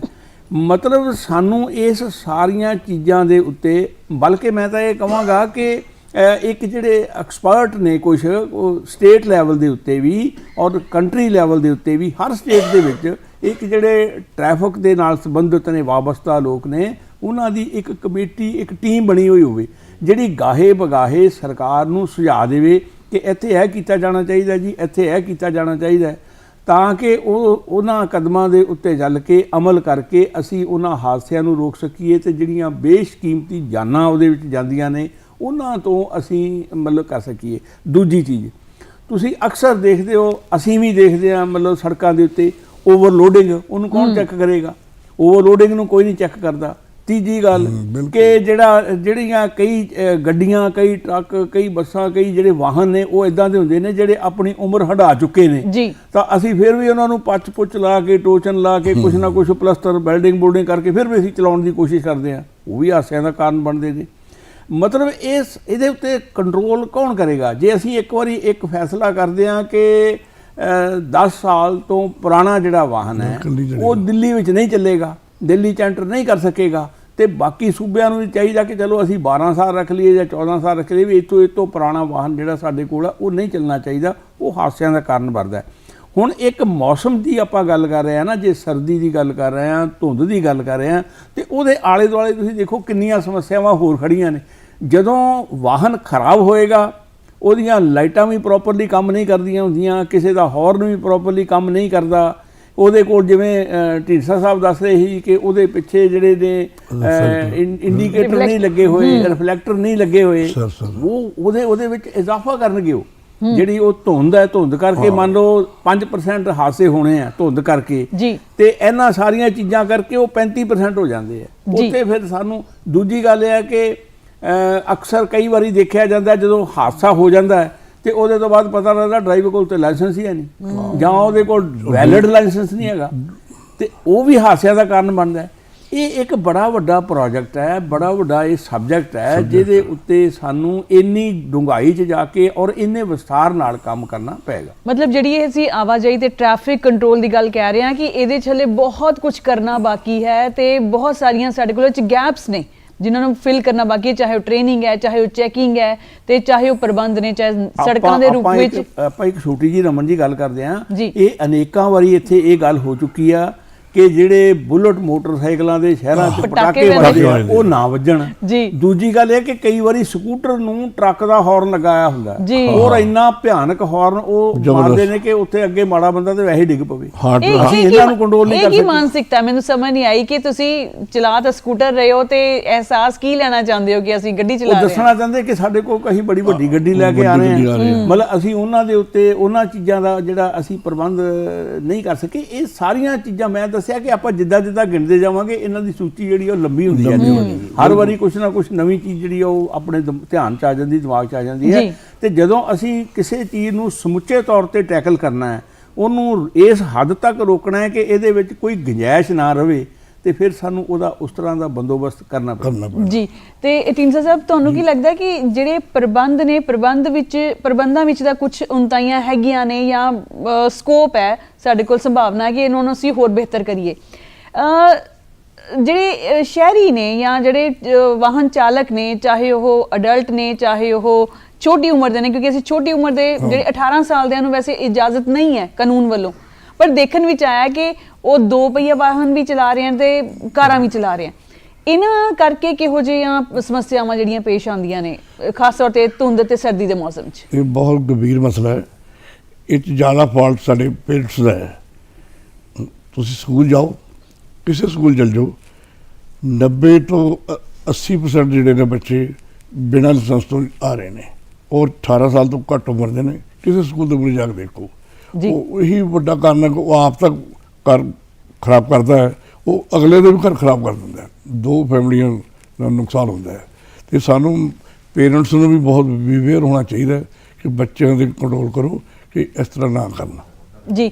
ਤੇ ਇੱਕ ਮੈਂ ਹੋਰ ਗੱਲ ਕਰਨੀ ਚਾਹਾਂਗੀ ਕਿ ਬਹੁਤੇ ਲੋਕ ਜਿਹੜੇ ਗੱਡੀ ਚਲਾਉਂਦੇ ਵੀ ਨੇ ਜਾਂ 18 ਸਾਲ ਤੋਂ ਉੱਪਰ ਨੇ, 2 ਪਹੀਆ ਵਾਹਨ ਜਾਂ ਕਹਿ ਲਓ ਕਾਰ ਚਲਾਉਂਦੇ ਨੇ, ਗੱਡੀ ਚਲਾਉਂਦੇ ਆ, ਉਹਨਾਂ ਨੂੰ ਵੀ ਖੁਦ ਜਾਣਕਾਰੀ ਬਹੁਤੀ ਨਹੀਂ ਹੁੰਦੀ। ਤੇ ਤੁਹਾਨੂੰ ਕੀ ਲੱਗਦਾ ਕਿ ਇਹਦੇ ਪਿੱਛੇ ਸਾਡੀ ਆਪਣੀ ਸ਼ਹਿਰੀਆਂ ਦੀ ਜਾਂ ਵਾਹਨ ਚਾਲਕ ਦੀ ਆਪਣੀ ਦਿਲਚਸਪੀ ਨਾ ਹੋਣੀ ਹੈ ਜਾਂ ਮਹਿਕਮੇ ਵੱਲੋਂ ਜਾਂ ਸਾਡੇ ਪ੍ਰਸ਼ਾਸਨ ਵੱਲੋਂ ਕੋਈ ਕਮੀ ਹੈ? ਨਹੀਂ ਜੀ, ਇਨਸਾਨ ਦੀ ਆਪਣੇ 'ਚ ਕਮੀ ਹੁੰਦੀ ਹੈ। ਆ ਇੱਕ ਮੇਨ ਕਾਰਨ ਜਿਹੜਾ ਮੋਬਾਈਲ ਆ ਗਏ ਨਾ ਜੀ, ਇਹ ਸੁਣਦੇ ਰਹਿੰਦੇ ਨੇ ਤੇ ਉੱਠਾ ਐਕਸੀਡੈਂਟ ਹੋ ਜਾਂਦੇ ਜੀ। ਇਹ ਉਹਨਾਂ ਨੂੰ ਜਾਂ ਕੋਈ ਮਾਂ-ਬਾਪ ਨੂੰ, ਸਾਨੂੰ, ਪੁਲਿਸ ਮਹਿਕਮੇ ਨੂੰ, ਸਮਾਜ ਸੇਵੀ ਸੰਸਥਾ ਨੂੰ ਅੱਗੇ ਆਉਣਾ ਚਾਹੀਦਾ ਹੈ ਜੀ ਕਿ ਵੀ ਤੁਸੀਂ ਗਾਈਡ ਕਰੋ ਇਹਨਾਂ ਨੂੰ ਕਿ ਵੀ ਬੱਚਿਆਂ ਨੂੰ ਬਿਹੇਵ ਕਰੋ। ਜੀ। ਤੇ ਸੰਧੂ ਸਾਹਿਬ ਮੇਰੇ ਜ਼ਿਹਨ 'ਚ ਸਵਾਲ ਇਹ ਆ ਰਿਹਾ ਹੈ ਕਿ ਜਿਹੜਾ ਇਹ ਆਵਾਜਾਈ ਦਾ ਜਾਂ ਫਿਰ ਟ੍ਰੈਫਿਕ ਕੰਟਰੋਲ ਦਾ ਇੱਕ ਬੜਾ ਅਹਿਮ ਮੁੱਦਾ ਹੈ ਔਰ ਬੜਾ ਵੱਡਾ ਮੁੱਦਾ, ਜਿਵੇਂ ਤੁਸੀਂ ਗਿਣਾਇਆ ਸੀਗਾ ਇਹਦੇ ਸਾਰੀ ਡਾਇਮੈਂਸ਼ਨਸ ਦੱਸ ਕੇ। ਹੁਣ ਪ੍ਰੋਬਲਮ ਇਹ ਆਉਂਦੀ ਹੈ ਕਿ ਸਮੇਂ ਦੇ ਨਾਲ ਤਕਨੀਕ ਵੀ ਜਿਹੜੀ ਹੈ ਉਹ ਵੱਧ ਰਹੀ ਹੈ, ਵਹੀਕਲ ਵੀ ਵਧਣਗੇ ਕਿਉਂਕਿ ਕੰਮਕਾਰ ਦੇ ਤਰੀਕੇ ਬਦਲ ਰਹੇ ਆ। ਪਹਿਲਾਂ ਕਾਰ ਰੱਖੀ ਜਾਂਦੀ ਸੀਗੀ ਆਉਣ ਜਾਣ ਵਾਸਤੇ, ਜਿਵੇਂ ਪਰਿਵਾਰ ਦੇ ਵਿੱਚ ਬਾਕੀ ਚੀਜ਼ਾਂ ਨੇ, ਸੋਫਾ ਹੈ ਜਾਂ ਹੋਰ ਫਰਨੀਚਰ ਹੈ, ਇੱਦਾਂ ਕਾਰ ਹੁੰਦੀ ਸੀ ਕਿ ਆਉਣ ਜਾਣ ਵਾਸਤੇ ਜਾਂ ਦੂਰ ਜਾਣ ਵਾਸਤੇ। ਔਰ ਹੁਣ ਇਸ ਵੇਲੇ ਕਾਰ ਜਿਹੜੀ ਹੈ ਸਾਡੀ ਰੋਜ਼ਾਨਾ ਦੀ ਜ਼ਿੰਦਗੀ ਦਾ ਹਿੱਸਾ ਬਣ ਗਈ ਹੈ, ਚਾਹੇ ਅਸੀਂ ਇੱਕ ਸ਼ਹਿਰ ਤੋਂ ਦੂਜੇ ਸ਼ਹਿਰ ਜਾਣਾ ਹੈ, ਚਾਹੇ ਅੱਜ ਦੇ ਸਮੇਂ ਦੇ ਵਿੱਚ ਕੰਮਕਾਰ ਤੇ ਵੀ ਜਾਣਾ ਹੈ। ਤੁਹਾਨੂੰ ਕੀ ਲੱਗਦਾ ਕਿ ਜਿਹੜਾ ਇਹ ਗੱਡੀਆਂ ਦੇ ਤਾਦਾਦ ਵਧਣ ਦਾ ਕਾਰਨ ਹੈ, ਜਿਹੜੀਆਂ ਸਾਨੂੰ ਸਾਵਧਾਨੀ ਜ਼ਿਆਦਾ ਵਰਤਣੀਆਂ ਪੈਂਦੀਆਂ, ਜਾਂ ਮੌਸਮ ਵਿੱਚ ਵੀ ਕੁਝ ਤਬਦੀਲੀਆਂ ਆਈਆਂ ਨੇ ਕਿ ਸਾਨੂੰ ਸਾਵਧਾਨੀ ਜ਼ਿਆਦਾ ਰੱਖਣੀ ਪੈਂਦੀ ਹੈ ਇਸ ਮੌਸਮ 'ਚ? ਇਹ ਰਮਨ ਜੀ ਦੋਨੇ ਗੱਲਾਂ ਨੇ, ਦੋਨੇ ਨਹੀਂ ਬਲਕਿ 3 ਗੱਲਾਂ ਨੇ। ਤੀਜੀ ਗੱਲ ਕੀ ਹੈ ਕਿ ਕੋਈ ਭਲਾ ਸਮਾਂ ਹੁੰਦਾ ਸੀ ਜਦੋਂ ਮੈਂ ਤੁਹਾਨੂੰ ਅੱਗੇ ਜਿਵੇਂ ਗੱਲ ਕਰ ਰਿਹਾ ਸੀ ਕਿ ਸ਼ਹਿਰ ਦੇ ਵਿੱਚ ਕੁਝ ਗਿਣਤੀ ਦੀਆਂ ਕੁਝ ਦਰਜਨ ਕਾਰਾਂ ਹੁੰਦੀਆਂ ਸੀ ਤੇ ਕੰਪਨੀਆਂ ਕਿੰਨੀਆਂ ਸੀ, 1-2 ਕੰਪਨੀਆਂ ਸੀ ਜਿਹੜੀਆਂ ਇੱਥੇ ਕਾਰਾਂ ਬਣਾਉਂਦੀਆਂ ਸੀ, ਜਿਨ੍ਹਾਂ ਦੀਆਂ ਕਾਰਾਂ ਚੱਲਦੀਆਂ ਸੀ। ਹੁਣ ਅੱਜ ਇਸ ਵੇਲੇ ਤੁਸੀਂ ਦੇਖੋ ਕਿੰਨੀਆਂ ਕੰਪਨੀਆਂ ਨੇ, ਤੇ ਕੰਪਨੀਆਂ ਨੇ ਸੇਲ ਪ੍ਰਮੋਸ਼ਨ ਕਰਨ ਦੇ ਵਾਸਤੇ ਬੜੀਆਂ ਵੱਡੀਆਂ ਤਨਖਾਹਾਂ ਦੇ ਉੱਤੇ ਸਟਾਫ ਰੱਖਿਆ ਹੁੰਦਾ, ਜਿਹੜੇ ਘੁੰਮ ਫਿਰ ਕੇ ਤੁਹਾਨੂੰ ਫੋਨ ਕਰਕੇ ਕੁਝ ਕਰਕੇ ਤੁਹਾਨੂੰ ਕਹਿਣਗੇ ਜੀ ਬੜਾ ਅੱਛਾ ਸਾਡਾ ਮਾਡਲ ਹੈ, ਤੁਸੀਂ ਲਓ ਤਾਂ ਸਹੀ ਇੱਕ ਵਾਰੀ, ਪੁਰਾਣੀ ਕਾਰ ਵੀ ਅਸੀਂ ਕਰ ਦੇਵਾਂਗੇ, ਵੇਚ ਮਜਬੂਰ ਕਰ ਦਿੰਦੇ ਆ ਤੁਹਾਨੂੰ। ਹੁਣ ਪੁਰਾਣੀ ਕਾਰ ਜਿਹੜੀ ਆ ਚੱਲਣਾ ਉਹਨੇ ਵੀ ਇੱਥੇ ਹੀ ਹੈ। ਮਤਲਬ ਜਲੰਧਰ ਦੇ ਵਿੱਚ ਕੋਈ ਸਮਾਂ ਹੁੰਦਾ ਸੀ ਕਿ ਇੱਕ ਵੀ ਬੰਦਾ ਨਹੀਂ ਸੀ ਹੁੰਦਾ ਜਿਹੜਾ ਪੁਰਾਣੀਆਂ ਗੱਡੀਆਂ ਦੀ ਸੇਲ ਪਰਚੇਜ ਕਰਨ ਵਾਲਾ।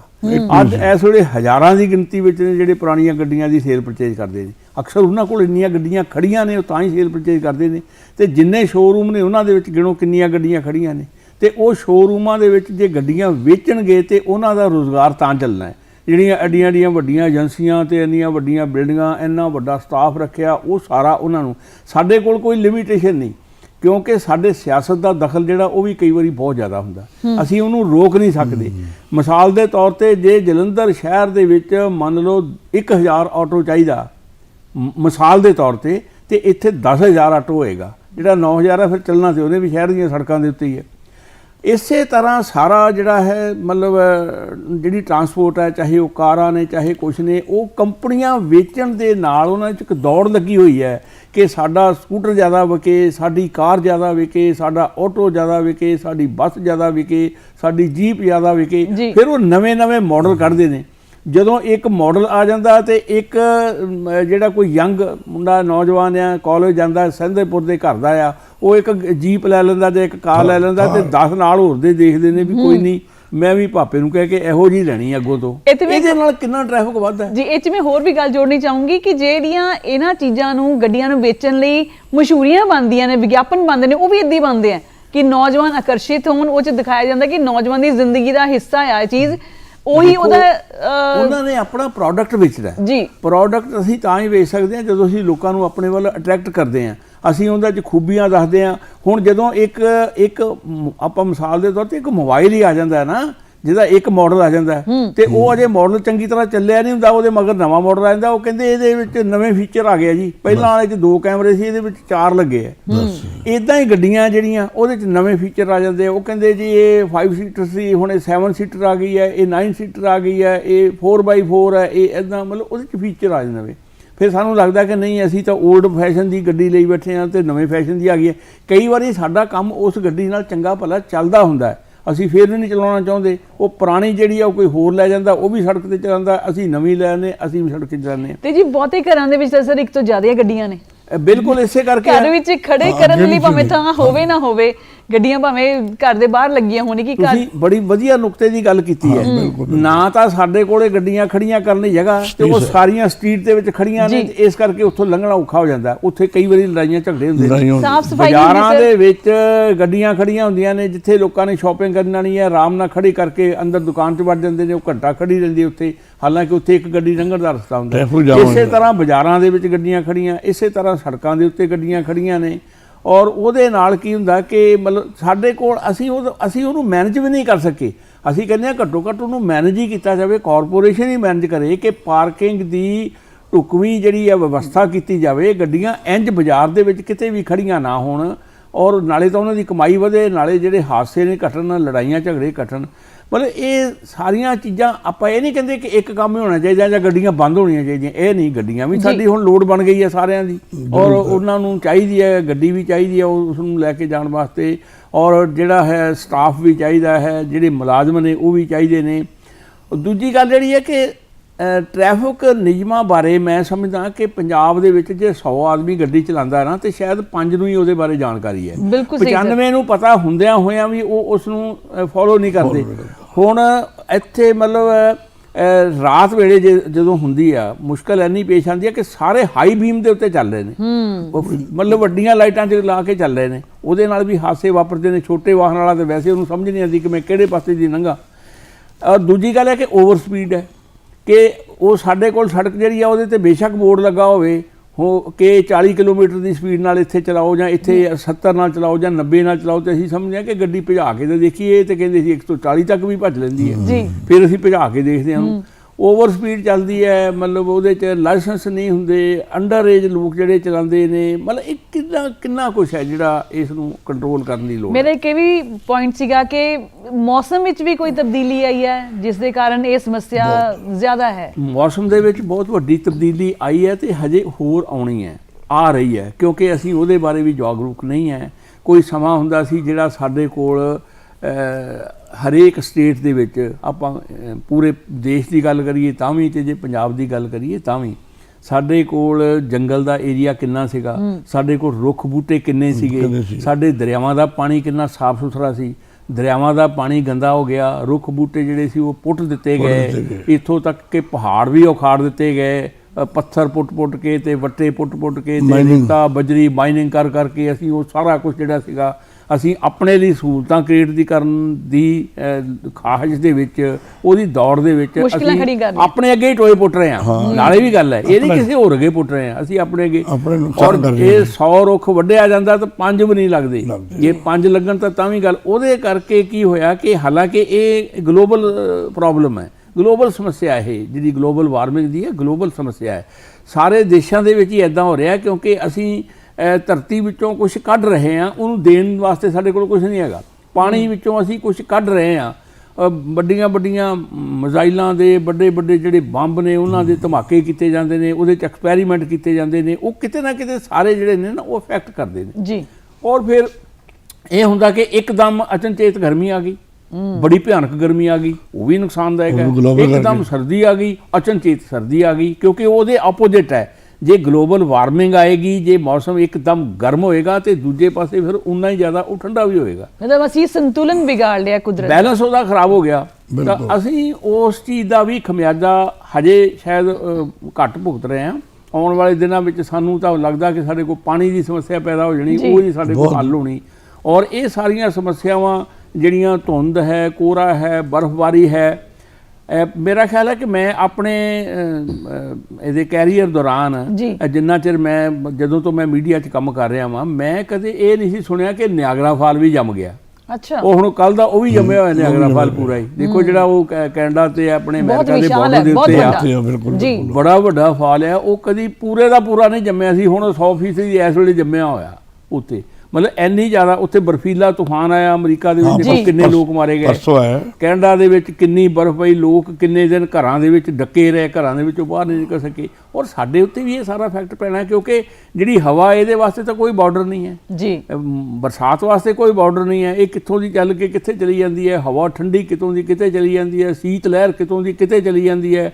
ਬਰਫ਼ ਜੇ ਹਿਮਾਲਿਆ ਦੇ ਉੱਤੇ ਡਿੱਗੀ ਹੈ ਤੇ ਠੰਡ ਪੰਜਾਬ ਜੀ। ਮਤਲਬ ਅਸੀਂ ਇਹ ਨਹੀਂ ਕਹਿ ਸਕਦੇ ਕਿ ਜੇ ਇੱਕ ਕਲੋਨੀ ਵਿੱਚ ਇੱਕ ਘਰ ਦੇ ਵਿੱਚ ਅੱਗ ਲੱਗੀ ਹੈ ਤੇ ਉਹ ਬਾਕੀਆਂ ਤੱਕ ਉਹਦਾ ਸੇਕ ਨਹੀਂ ਆਏਗਾ, ਹੌਲੀ ਹੌਲੀ ਸਭ ਦੀ ਬਾਰੀ ਆਏਗੀ। ਤੇ ਟੀਮ ਸਾਹਿਬ, ਤੁਹਾਡਾ ਤਜਰਬਾ ਕੀ ਕਹਿੰਦਾ ਹੈ ਕਿ ਇਹ ਬਦਲਦੇ ਮੌਸਮ ਨੇ ਤੁਹਾਡੀ ਔਰ ਤੁਹਾਡੇ ਮਹਿਕਮੇ ਦੀ ਜਿਹੜੀ ਡਿਊਟੀ ਕਰਨ ਵਾਲੇ ਪੁਲਿਸਮੈਨ ਹੁੰਦੇ ਨੇ, ਉਹਨਾਂ ਦਾ ਤਜਰਬਾ ਕਿੱਦਾਂ ਰਹਿੰਦਾ? ਕਿਉਂਕਿ ਤੁਹਾਡੇ ਅੰਡਰ ਵੀ ਤੁਸੀਂ ਖੁਦ ਵੀ ਡਿਊਟੀਆਂ ਦਿੱਤੀਆਂ ਹੋਣਗੀਆਂ ਆਪਣੇ ਸਿਪਾਹੀਆਂ ਨਾਲ ਖੜੇ ਹੋ ਕੇ, ਉਸ ਵੇਲੇ ਕਿਹੋ ਜਿਹੀ ਮਾਨਸਿਕ ਸਥਿਤੀ ਹੁੰਦੀ ਹੈ ਇੱਕ ਮੁਲਾਜ਼ਮ ਦੀ ਜੋ ਇਹੋ ਜਿਹੇ ਮੌਸਮ ਵਿੱਚ ਡਿਊਟੀ ਕਰ ਰਿਹਾ ਹੁੰਦਾ? ਉਹਨੇ ਦੂਜਿਆਂ ਦੀ ਸੁਰੱਖਿਆ ਵੀ ਕਰਨੀ ਹੁੰਦੀ ਤੇ ਆਪਣੀ ਸੁਰੱਖਿਆ ਦਾ ਵੀ ਹੁੰਦਾ, ਕਿਉਂਕਿ ਤੁਸੀਂ ਬਿਲਕੁਲ ਸੜਕ ਤੇ ਖੜੇ ਹੋ, ਹੈ ਨਾ? ਤੇ ਉਹ ਕਿਹੋ ਜਿਹੀ ਮਾਨਸਿਕ ਸਥਿਤੀ ਵਿੱਚੋਂ ਗੁਜ਼ਰ ਰਿਹਾ ਹੁੰਦਾ ਹੈ? ਬੜੀ ਟਫ ਜੋਬ ਹੈ ਜੀ। ਧੁੰਦ ਪੈ ਰਹੀ ਹੈ, ਉਹ ਵਿਚਾਰਾ ਵਿਸਲ ਮਾਰ ਰਿਹਾ, ਬਚੋ ਬਚੋ ਬਚੋ। ਬਹੁਤ ਜ਼ਿੰਮੇਵਾਰੀ ਪੋਸਟ ਹੈ ਸਾਡੇ ਮੁਲਾਜ਼ਮ ਦੀ। ਦੂਜੀ ਗੱਲ, ਇਹਨੂੰ ਮੈਂ ਤਾਂ ਇੱਕੋ ਗੱਲ ਹੈ ਕਿ ਧੁੰਦ ਵਿੱਚ ਇੱਕੋ ਇਲਾਜ ਹੈ ਕਿ ਤੁਸੀਂ ਰਿਫਲੈਕਟਰ ਲਾਓ, ਤੇ ਸਾਡੇ ਵੀ ਮਹਿਕਮੇ ਨੂੰ ਚਾਹੀਦਾ ਕਿ ਵੀ ਵੱਧ ਤੋਂ ਵੱਧ ਰਿਫਲੈਕਟਰ ਲਾਓ, ਡਾਕੇ ਦੇ ਲਾਓ, ਐਜੂਕੇਟ ਕਰੋ। ਇਹ ਮੈਂ ਕਹਿਣਾ ਚਾਹੁੰਦਾ। ਇੱਕ ਹੋਰ ਮੈਂ ਚੀਜ਼ ਪੁੱਛਣੀ ਚਾਹੂੰਗੀ, ਜਿਵੇਂ ਸਰ ਨੇ ਗੱਲ ਕੀਤੀ ਸੀ ਸੰਧੂ ਸਾਹਿਬ ਨੇ ਕਿ ਸਜ਼ਾਵਾਂ ਸਖਤ ਹੋਣੀਆਂ ਚਾਹੀਦੀਆਂ ਜਾਂ ਫਾਈਨ ਜ਼ਿਆਦਾ, ਕੀ ਪ੍ਰਾਵਧਾਨ ਹੈ ਜਾਂ ਕੀ ਪ੍ਰਬੰਧ ਨੇ ਜੇ ਕੋਈ ਟ੍ਰੈਫਿਕ ਨਿਯਮਾਂ ਦੀ ਉਲੰਘਣਾ ਕਰਦਾ ਹੈ? ਤੇ ਖਾਸ ਤੌਰ ਤੇ ਜਦੋਂ ਖਾਸ ਤਰ੍ਹਾਂ ਦੀ ਸਥਿਤੀ ਬਣ ਜਾਂਦੀ ਹੈ, ਜਦੋਂ ਸਭ ਦੀ ਜ਼ਿੰਮੇਵਾਰੀ ਵੱਧ ਜਾਂਦੀ ਹੈ, ਉਹ ਕਿੱਦਾਂ ਦੀਆਂ ਉਹਨਾਂ ਨੂੰ ਸਜ਼ਾ ਹੈ ਜਾਂ ਕਿੱਦਾਂ ਦੇ ਉਹਨਾਂ ਨੂੰ ਫਾਈਨ ਨੇ? ਬਹੁਤ ਸਾਡੇ ਕਾਨੂੰਨ 'ਚ ਨਾ ਬਹੁਤ ਸਜ਼ਾਵਾਂ ਬਹੁਤ ਘੱਟ ਨੇ। ਬਾਹਰ ਸੰਧੂ ਸਾਹਿਬ ਦੱਸਿਆ ਕਿ ਵੀ ਤੁਸੀਂ ਘਰ ਪਿੱਛੋਂ ਪਹੁੰਚਦੇ ਹੋ ਕਿ ਤੁਹਾਡੇ ਘਰ ਟਿਕਟ ਪਹਿਲਾਂ ਪਹੁੰਚ ਜਾਂਦੀ ਚਲਾਉਣ ਦੀ, ਕਿ ਉਹ ਬਹੁਤ ਬਿਵੇਅਰ ਹੋਏ ਨੇ, ਜਾਗਰੂਕ ਹੋਏ ਹੋਏ ਨੇ, ਉਹ ਜੰਪ ਨਹੀਂ ਕਰਦੇ। ਇੱਕੋ ਹੀ ਗੱਲ ਹੈ ਕਿ ਜਦੋਂ ਅਸੀਂ ਇੱਥੇ ਕਾਨੂੰਨ ਦੀ ਧੱਜੀਆਂ ਉਡਾ ਰਹੇ, ਅਸੀਂ ਇੱਥੇ ਫੈਨ ਬੈਲਟ ਨਹੀਂ ਲਾਉਂਦੇ ਜੀ, ਹੈ ਜੀ। ਅਸੀਂ ਕੋਈ ਰੈਡ ਲਾਈਟ ਹੁੰਦੀ ਫਟ ਜੰਪ ਕਰ ਜਾਂਦੇ ਹਾਂ ਜੀ। ਤੇ ਜੇ ਤੁਸੀਂ ਚੰਡੀਗੜ੍ਹ ਹੀ ਜਾਓ, ਦੂਰ ਨਾ ਜਾਓ, ਚੰਡੀਗੜ੍ਹ ਤੋਂ ਉਰਲੇ ਪਾਸੇ ਹੈ, ਕੋਈ ਵੀ ਭਾਵੇਂ ਅਫਸਰ ਵੀ ਹੈ ਜਾਂ ਅਸੀਂ ਹਾਂ, ਪਬਲਿਕ ਹੈ, ਪਹਿਲਾਂ ਨਾ ਬੈਲਟ ਲਾਉਣਗੇ ਜੀ ਚੰਡੀਗੜ੍ਹ ਆ ਗਿਆ, ਹੈ ਜੀ। ਸਖਤੀ ਉੱਥੇ, ਹਾਂਜੀ, ਇੰਨੀ ਸਖਤੀ ਹੈ ਤੇ ਉੱਥੇ ਕਾਨੂੰਨ ਉਹਨਾਂ ਉਸ ਵੇਲੇ ਟਿਕਟ ਫੜਾਉਣਾ ਹੈ। ਤੇ ਸਾਡੇ 'ਚ ਕੀ, ਅਸੀਂ ਕਿਉਂ ਨਹੀਂ ਕਾਨੂੰਨ ਦੀ ਰਿਸਪੈਕਟ ਕਰਦੇ? ਸਰ ਉਹ ਵੀ ਹੈ ਨਾ, ਸਾਡੇ ਇੱਕ ਹੋਰ ਰਿਵਾਜ ਵੀ ਹੈ ਫੋਨ ਕਰਨ ਦਾ। ਹਾਂ ਬਿਲਕੁਲ ਬਿਲਕੁਲ ਸਰ, ਸਾਡਾ ਜਦੋਂ ਕਿਸੇ ਨੂੰ ਤੁਸੀਂ ਰੋਕ ਲਿਆ ਤੇ ਫਿਰ ਮੋਬਾਈਲ ਤੇ ਨੰਬਰ ਵੀ ਘੁੰਮਣ ਲੱਗ ਪੈਂਦੇ ਉਸ ਨੇ। ਵੇਲੇ ਮੋਬਾਈਲ ਪਿਛਲੇ ਦੇ ਮਹੀਨੇ ਜਲੰਧਰ ਦੇ ਵਿੱਚ ਲੜਾਈ ਹੋਈ ਸੀ। ਬਿਲਕੁਲ, ਹਾਂ। ਜੀ। ਕਿਸੇ ਇੱਕ ਵਹੀਕਲ ਵਾਲੇ ਨੂੰ ਕਿਸੇ ਨੂੰ ਉਹ ਮੁਲਾਜ਼ਮਾਂ ਨੇ ਰੋਕਿਆ ਜਿਹੜੇ ਡਿਊਟੀ ਤੇ ਖੜੇ ਸੀ। ਮੈਂ ਤੇ ਸੰਧੂ ਸਾਹਿਬ ਤੁਸੀਂ ਗੱਲ ਕਰ ਰਹੇ ਸੀਗੇ ਕਿ ਜਿਹੜੀ ਅਸੀਂ ਸਾਡੇ 'ਚ ਇੱਕ ਰਿਵਾਜ ਹੈ ਕਿ ਜੇ ਤੁਹਾਨੂੰ ਰੋਕ ਲਿਆ ਕੋਈ ਟ੍ਰੈਫਿਕ ਨਿਯਮ ਦੀ ਨੂੰ ਭੰਗ ਕਰਦੇ ਹੋਏ ਤੇ ਸਾਡੇ ਫੋਨ ਘੁੰਮਣੇ ਸ਼ੁਰੂ ਹੋ ਜਾਂਦੇ ਆ। ਬੜੀ ਮੰਦਭਾਗੀ ਗੱਲ ਹੈ, ਬਹੁਤ ਚੰਗੀ ਗੱਲ ਨਹੀਂ, ਸਾਡੇ ਲਈ ਫਖਰ ਵਾਲੀ ਗੱਲ ਨਹੀਂ ਹੈ, ਕੋਈ ਮਾਣ ਵਾਲੀ ਗੱਲ ਨਹੀਂ ਹੈ। ਇਹ ਦੁਖਾਂਤਕ ਗੱਲ ਹੈ ਕਿ ਅਸੀਂ ਨਿਯਮਾਂ ਦਾ ਪਾਲਣ ਨਹੀਂ ਕਰਦੇ ਤੇ ਜਿਨ੍ਹਾਂ ਨੇ ਨਿਯਮਾਂ ਦਾ ਪਾਲਣ ਕਰਾਉਣਾ ਹੈ ਉਹ ਨਿਯਮਾਂ ਦਾ ਪਾਲਣ ਨਹੀਂ ਕਰਾਉਂਦੇ ਤੇ ਜਿਹੜੇ ਉਹਨਾਂ ਨਿਯਮਾਂ ਦਾ ਪਾਲਣ ਕਰਨ ਵਾਲਿਆਂ ਨੂੰ ਕੰਟਰੋਲ ਕਰਦੇ ਨੇ ਉਹ ਉਹਨਾਂ ਨੂੰ ਨਿਯਮਾਂ ਦਾ ਪਾਲਣ ਕਰਨ ਨਹੀਂ ਦਿੰਦੇ। ਮਤਲਬ ਇੱਥੇ ਇੱਕ ਚੇਨ ਇਸ ਤਰ੍ਹਾਂ ਦੀ ਬਣੀ ਹੋਈ ਹੈ ਵੀ ਸਾਰੇ ਆਪਾਂ ਜਿਹੜੇ ਆ ਨਾ ਇੱਕ ਦੂਜੇ ਤੋਂ ਅੱਗੇ ਲੰਘਣ ਦੀ ਕੋਸ਼ਿਸ਼ ਕਰਦੇ ਆ। ਜੇ ਅਸੀਂ ਕਾਨੂੰਨ ਦੀ ਇੱਜ਼ਤ ਨਹੀਂ ਕਰਦੇ, ਕਾਨੂੰਨ ਦਾ ਸਤਿਕਾਰ ਨਹੀਂ ਕਰਦੇ ਤੇ ਚਾਹੇ ਉਹ ਕੋਈ ਆਦਮੀ ਸਧਾਰਨ ਆਦਮੀ ਹੈ, ਚਾਹੇ ਉਹ ਕੋਈ ਅਫਸਰ ਹੈ, ਚਾਹੇ ਉਹ ਕੋਈ ਸਿਆਸਤਦਾਨ ਹੈ, ਚਾਹੇ ਉਹ ਕੋਈ ਮੰਤਰੀ ਹੈ, ਚਾਹੇ ਉਹ ਕੋਈ ਵੀ ਹੈ, ਉਹ ਸਾਡੇ ਵਾਸਤੇ ਮਾੜੀ ਗੱਲ ਹੈ। ਸਾਨੂੰ ਜਿਹੜਾ ਕਾਨੂੰਨ ਦਾ ਸ਼ਾਸਨ ਹੈ ਉਹ ਚਾਹੀਦਾ ਹੈ, ਉਹ ਸਾਨੂੰ ਯਕੀਨੀ ਬਣਾਉਣਾ ਪਏਗਾ। ਜਦੋਂ ਅਸੀਂ ਸਾਰੀਆਂ ਧਿਰਾਂ ਇਹਨੂੰ ਯਕੀਨੀ ਬਣਾਵਾਂਗੀਆਂ ਤੇ ਅਸੀਂ ਇੱਕ ਇਹੋ ਜਿਹਾ ਮਾਹੌਲ ਸਿਰ ਸਕਦੇ ਹਾਂ, ਇੱਕ ਇੱਦਾਂ ਦਾ ਐਟਮੋਸਫੀਅਰ ਜਿਹੜਾ ਅਸੀਂ ਉਹਨੂੰ ਕ੍ਰੀਏਟ ਕਰ ਸਕਦੇ ਹਾਂ ਜਿਹਦੇ ਵਿੱਚ ਸਾਨੂੰ ਕੋਈ ਡਰ ਨਹੀਂ ਹੋਏਗਾ ਕਿ ਹੁਣ ਧੁੰਦ ਬੜੀ ਪੈਣ ਲੱਗ ਪਈ ਹੈ ਤੇ ਹੁਣ ਬੜੇ ਹਾਦਸੇ ਹੋਣਗੇ ਤੇ ਹੁਣ ਬੜੀ ਗਰਮੀ ਆ ਗਈ ਹੈ ਤੇ ਲੋਕ ਸੜਕਾਂ ਦੇ ਉੱਤੇ ਬੌਂਦਲ ਕੇ ਡਿੱਗਣ ਲੱਗ ਪੈਣਗੇ, ਹੁਣ ਬੜੀ ਬਰਸਾਤ ਆ ਗਈ ਹੈ ਤੇ ਸਾਡੇ ਪੁਰਾਣੇ ਪੁਲ ਜਿਹੜੇ ਨੇ ਉਹ ਢਹਿ ਜਾਣਗੇ ਆਪਣੇ ਆਪ ਹੀ, ਥੱਲੇ ਗੱਡੀਆਂ ਫਸੀਆਂ ਹੋਣਗੀਆਂ ਉੱਤੇ ਪੁਲ ਡਿੱਗਾ ਹੋਏਗਾ, ਜਾਂ ਪੁਰਾਣੀਆਂ ਬਿਲਡਿੰਗਾਂ ਜਿਹੜੀਆਂ ਉਹ ਸਾਡੀਆਂ ਢਹਿ ਜਾਣਗੀਆਂ, ਜਾਂ ਸੜਕ ਜਿਹੜੀ ਹੈ ਪੂਰੀ ਦੀ ਪੂਰੀ ਬਰਸਾਤ ਉਹ ਸੜਕ ਨੂੰ ਹੀ ਢੇੜ ਕੇ ਲੈ ਜਾਂਦੀ ਹੈ, ਨਾ ਉੱਥੇ ਲੁੱਕ ਪਾਈ ਹੁੰਦੀ ਹੈ ਨਾ ਉੱਥੇ ਬੱਜਰੀ ਪਾਈ ਹੁੰਦੀ ਹੈ। ਉਹ ਮਤਲਬ ਕਈ ਵਾਰੀ ਤਾਂ ਸੜਕ ਜਿਹੜੀ ਹੈ ਨਾ ਉਹ ਕਾਗਜ਼ਾਂ 'ਚ ਹੀ ਬਣੀ ਹੁੰਦੀ ਹੈ, ਹਕੀਕੀ ਤੌਰ ਤੇ ਬਣੀ ਨਹੀਂ ਹੁੰਦੀ। ਇੱਦਾਂ ਦੇ ਰਿਕਾਰਡ ਵੀ ਇੱਥੇ ਹੈਗੇ ਨੇ ਕਿ ਉਹ ਸੜਕ ਜਿਹੜੀ ਆ ਕਾਗਜ਼ਾਂ 'ਚ ਬਣ ਜਾਂਦੀ ਹੈ, ਨਕਸ਼ਾ ਵੀ ਪਾਸ ਹੋ ਜਾਂਦਾ, ਸੜਕ ਵੀ ਬਣ ਜਾਂਦੀ ਹੈ, ਬਜਟ ਵੀ ਕਲੀਅਰ ਹੋ ਜਾਂਦਾ ਹੈ ਤੇ ਉਹਦੇ ਤੋਂ ਬਾਅਦ ਜਿਹੜਾ ਹੈ ਕਿ ਉਹ ਰੁੜ ਵੀ ਜਾਂਦੀ ਹੈ ਤੇ ਫਿਰ ਉਹ ਰੋਡ ਵੀ ਕਾਗਜ਼ਾਂ 'ਚ ਦਿੰਦੇ ਕਈ ਵਾਰੀ ਕਿ ਰੁੜ ਗਈ ਹੁਣ ਦੁਬਾਰਾ ਬਣਾਉਣੀ ਹੈ, ਉਹਦਾ ਟੈਂਡਰ ਫੇਰ ਹੋ ਜਾਂਦਾ। ਮਤਲਬ ਇਹ ਸਾਰਾ ਕੁਝ ਸਾਨੂੰ ਤੁਸੀਂ ਦੇਖੋ ਪਿਛਲੇ ਦਿਨ ਹੀ ਆਪਾਂ ਪੰਜਾਬ ਸਰਕਾਰ ਦੀ ਗੱਲ ਕਰੀਏ ਤਾਂ ਪੰਜਾਬ ਸਰਕਾਰ ਨੇ ਪਿਛਲੀਆਂ ਸਰਕਾਰਾਂ ਦੇ ਕਿੰਨੇ ਮੰਤਰੀ ਉਹਨਾਂ ਵੇਲੇ ਕੰਮ ਕਰਦੇ, ਕਿੰਨੇ ਸਰਕਾਰੀ ਅਧਿਕਾਰੀ, ਕਿੰਨੇ ਵੱਡੇ ਅਫਸਰ ਜਿਹੜੇ ਸੀਗੇ ਉਹ ਇਸ ਗੱਲ ਦੇ ਵਿੱਚ ਕੜਿੱਕੀ ਦੇ ਵਿੱਚ ਫਸ ਗਏ ਕਿ ਉਹਨਾਂ ਨੇ ਬੜਾ ਰੱਜ ਕੇ ਭ੍ਰਿਸ਼ਟਾਚਾਰ ਕੀਤਾ। ਅੱਜ ਜਿਹੜੀ ਪੰਜਾਬ ਦੀ ਹਾਲਤ ਬਣੀ ਹੋਈ ਹੈ ਉਹ ਕਿਉਂ ਬਣੀ ਹੋਈ ਹੈ? ਉਹ ਕਿਸੇ ਆਮ ਆਦਮੀ ਨੇ ਨਹੀਂ ਬਣਾਈ। ਆਮ ਆਦਮੀ ਜਿਹੜਾ ਹੈ ਉਹ ਕਿਤੇ ਉਹਦੇ ਤੋਂ ਗੱਡੀ ਦੇ ਵਿੱਚ ਹਾਦਸਾ ਤੇ ਹੋ ਸਕਦਾ ਹੈ ਅਣਗਹਿਲੀ ਨਾਲ ਚਲਾਉਂਦਿਆਂ ਹੋਇਆਂ, ਪਰ ਜੋ ਮਾਹੌਲ ਇਸ ਬਾਰੇ ਬਣਿਆ ਹੋਇਆ ਸਾਡੇ ਕੋਲ ਹਾਹਾਕਾਰ ਮੱਚੀ ਹੋਈ ਚਾਰ ਚੁਫੇਰੇ, ਉਹ ਹੁਣ ਜੇ ਕੋਈ ਉਹਨੂੰ ਕਰਨ ਲੱਗਦਾ ਹੈ ਤੇ ਉਹਨੂੰ ਕਰਨ ਨਹੀਂ ਦਿੱਤਾ ਜਾਂਦਾ, ਜੇ ਕੋਈ ਨਹੀਂ ਕਰਦਾ ਤੇ ਉਹਦੇ ਵਿੱਚ ਫਿਰ ਨੁਕਸ ਕੱਢੇ ਜਾਂਦੇ ਨੇ। ਹੁਣ ਜੇ ਸਰਕਾਰ ਇਸ ਪਾਸੇ ਲੱਗੀ ਹੈ ਤੇ ਉਸ ਨੂੰ ਸਹਿਯੋਗ ਕਰਨਾ ਚਾਹੀਦਾ ਲੋਕਾਂ ਨੂੰ, ਅੱਗੇ ਉਹਦੇ ਵਾਸਤੇ ਇਸ ਤਰ੍ਹਾਂ ਦਾ ਮਾਹੌਲ ਜਿਹੜਾ ਉਹਨੂੰ ਕ੍ਰੀਏਟ ਕਰਨ ਦੇਣਾ ਚਾਹੀਦਾ।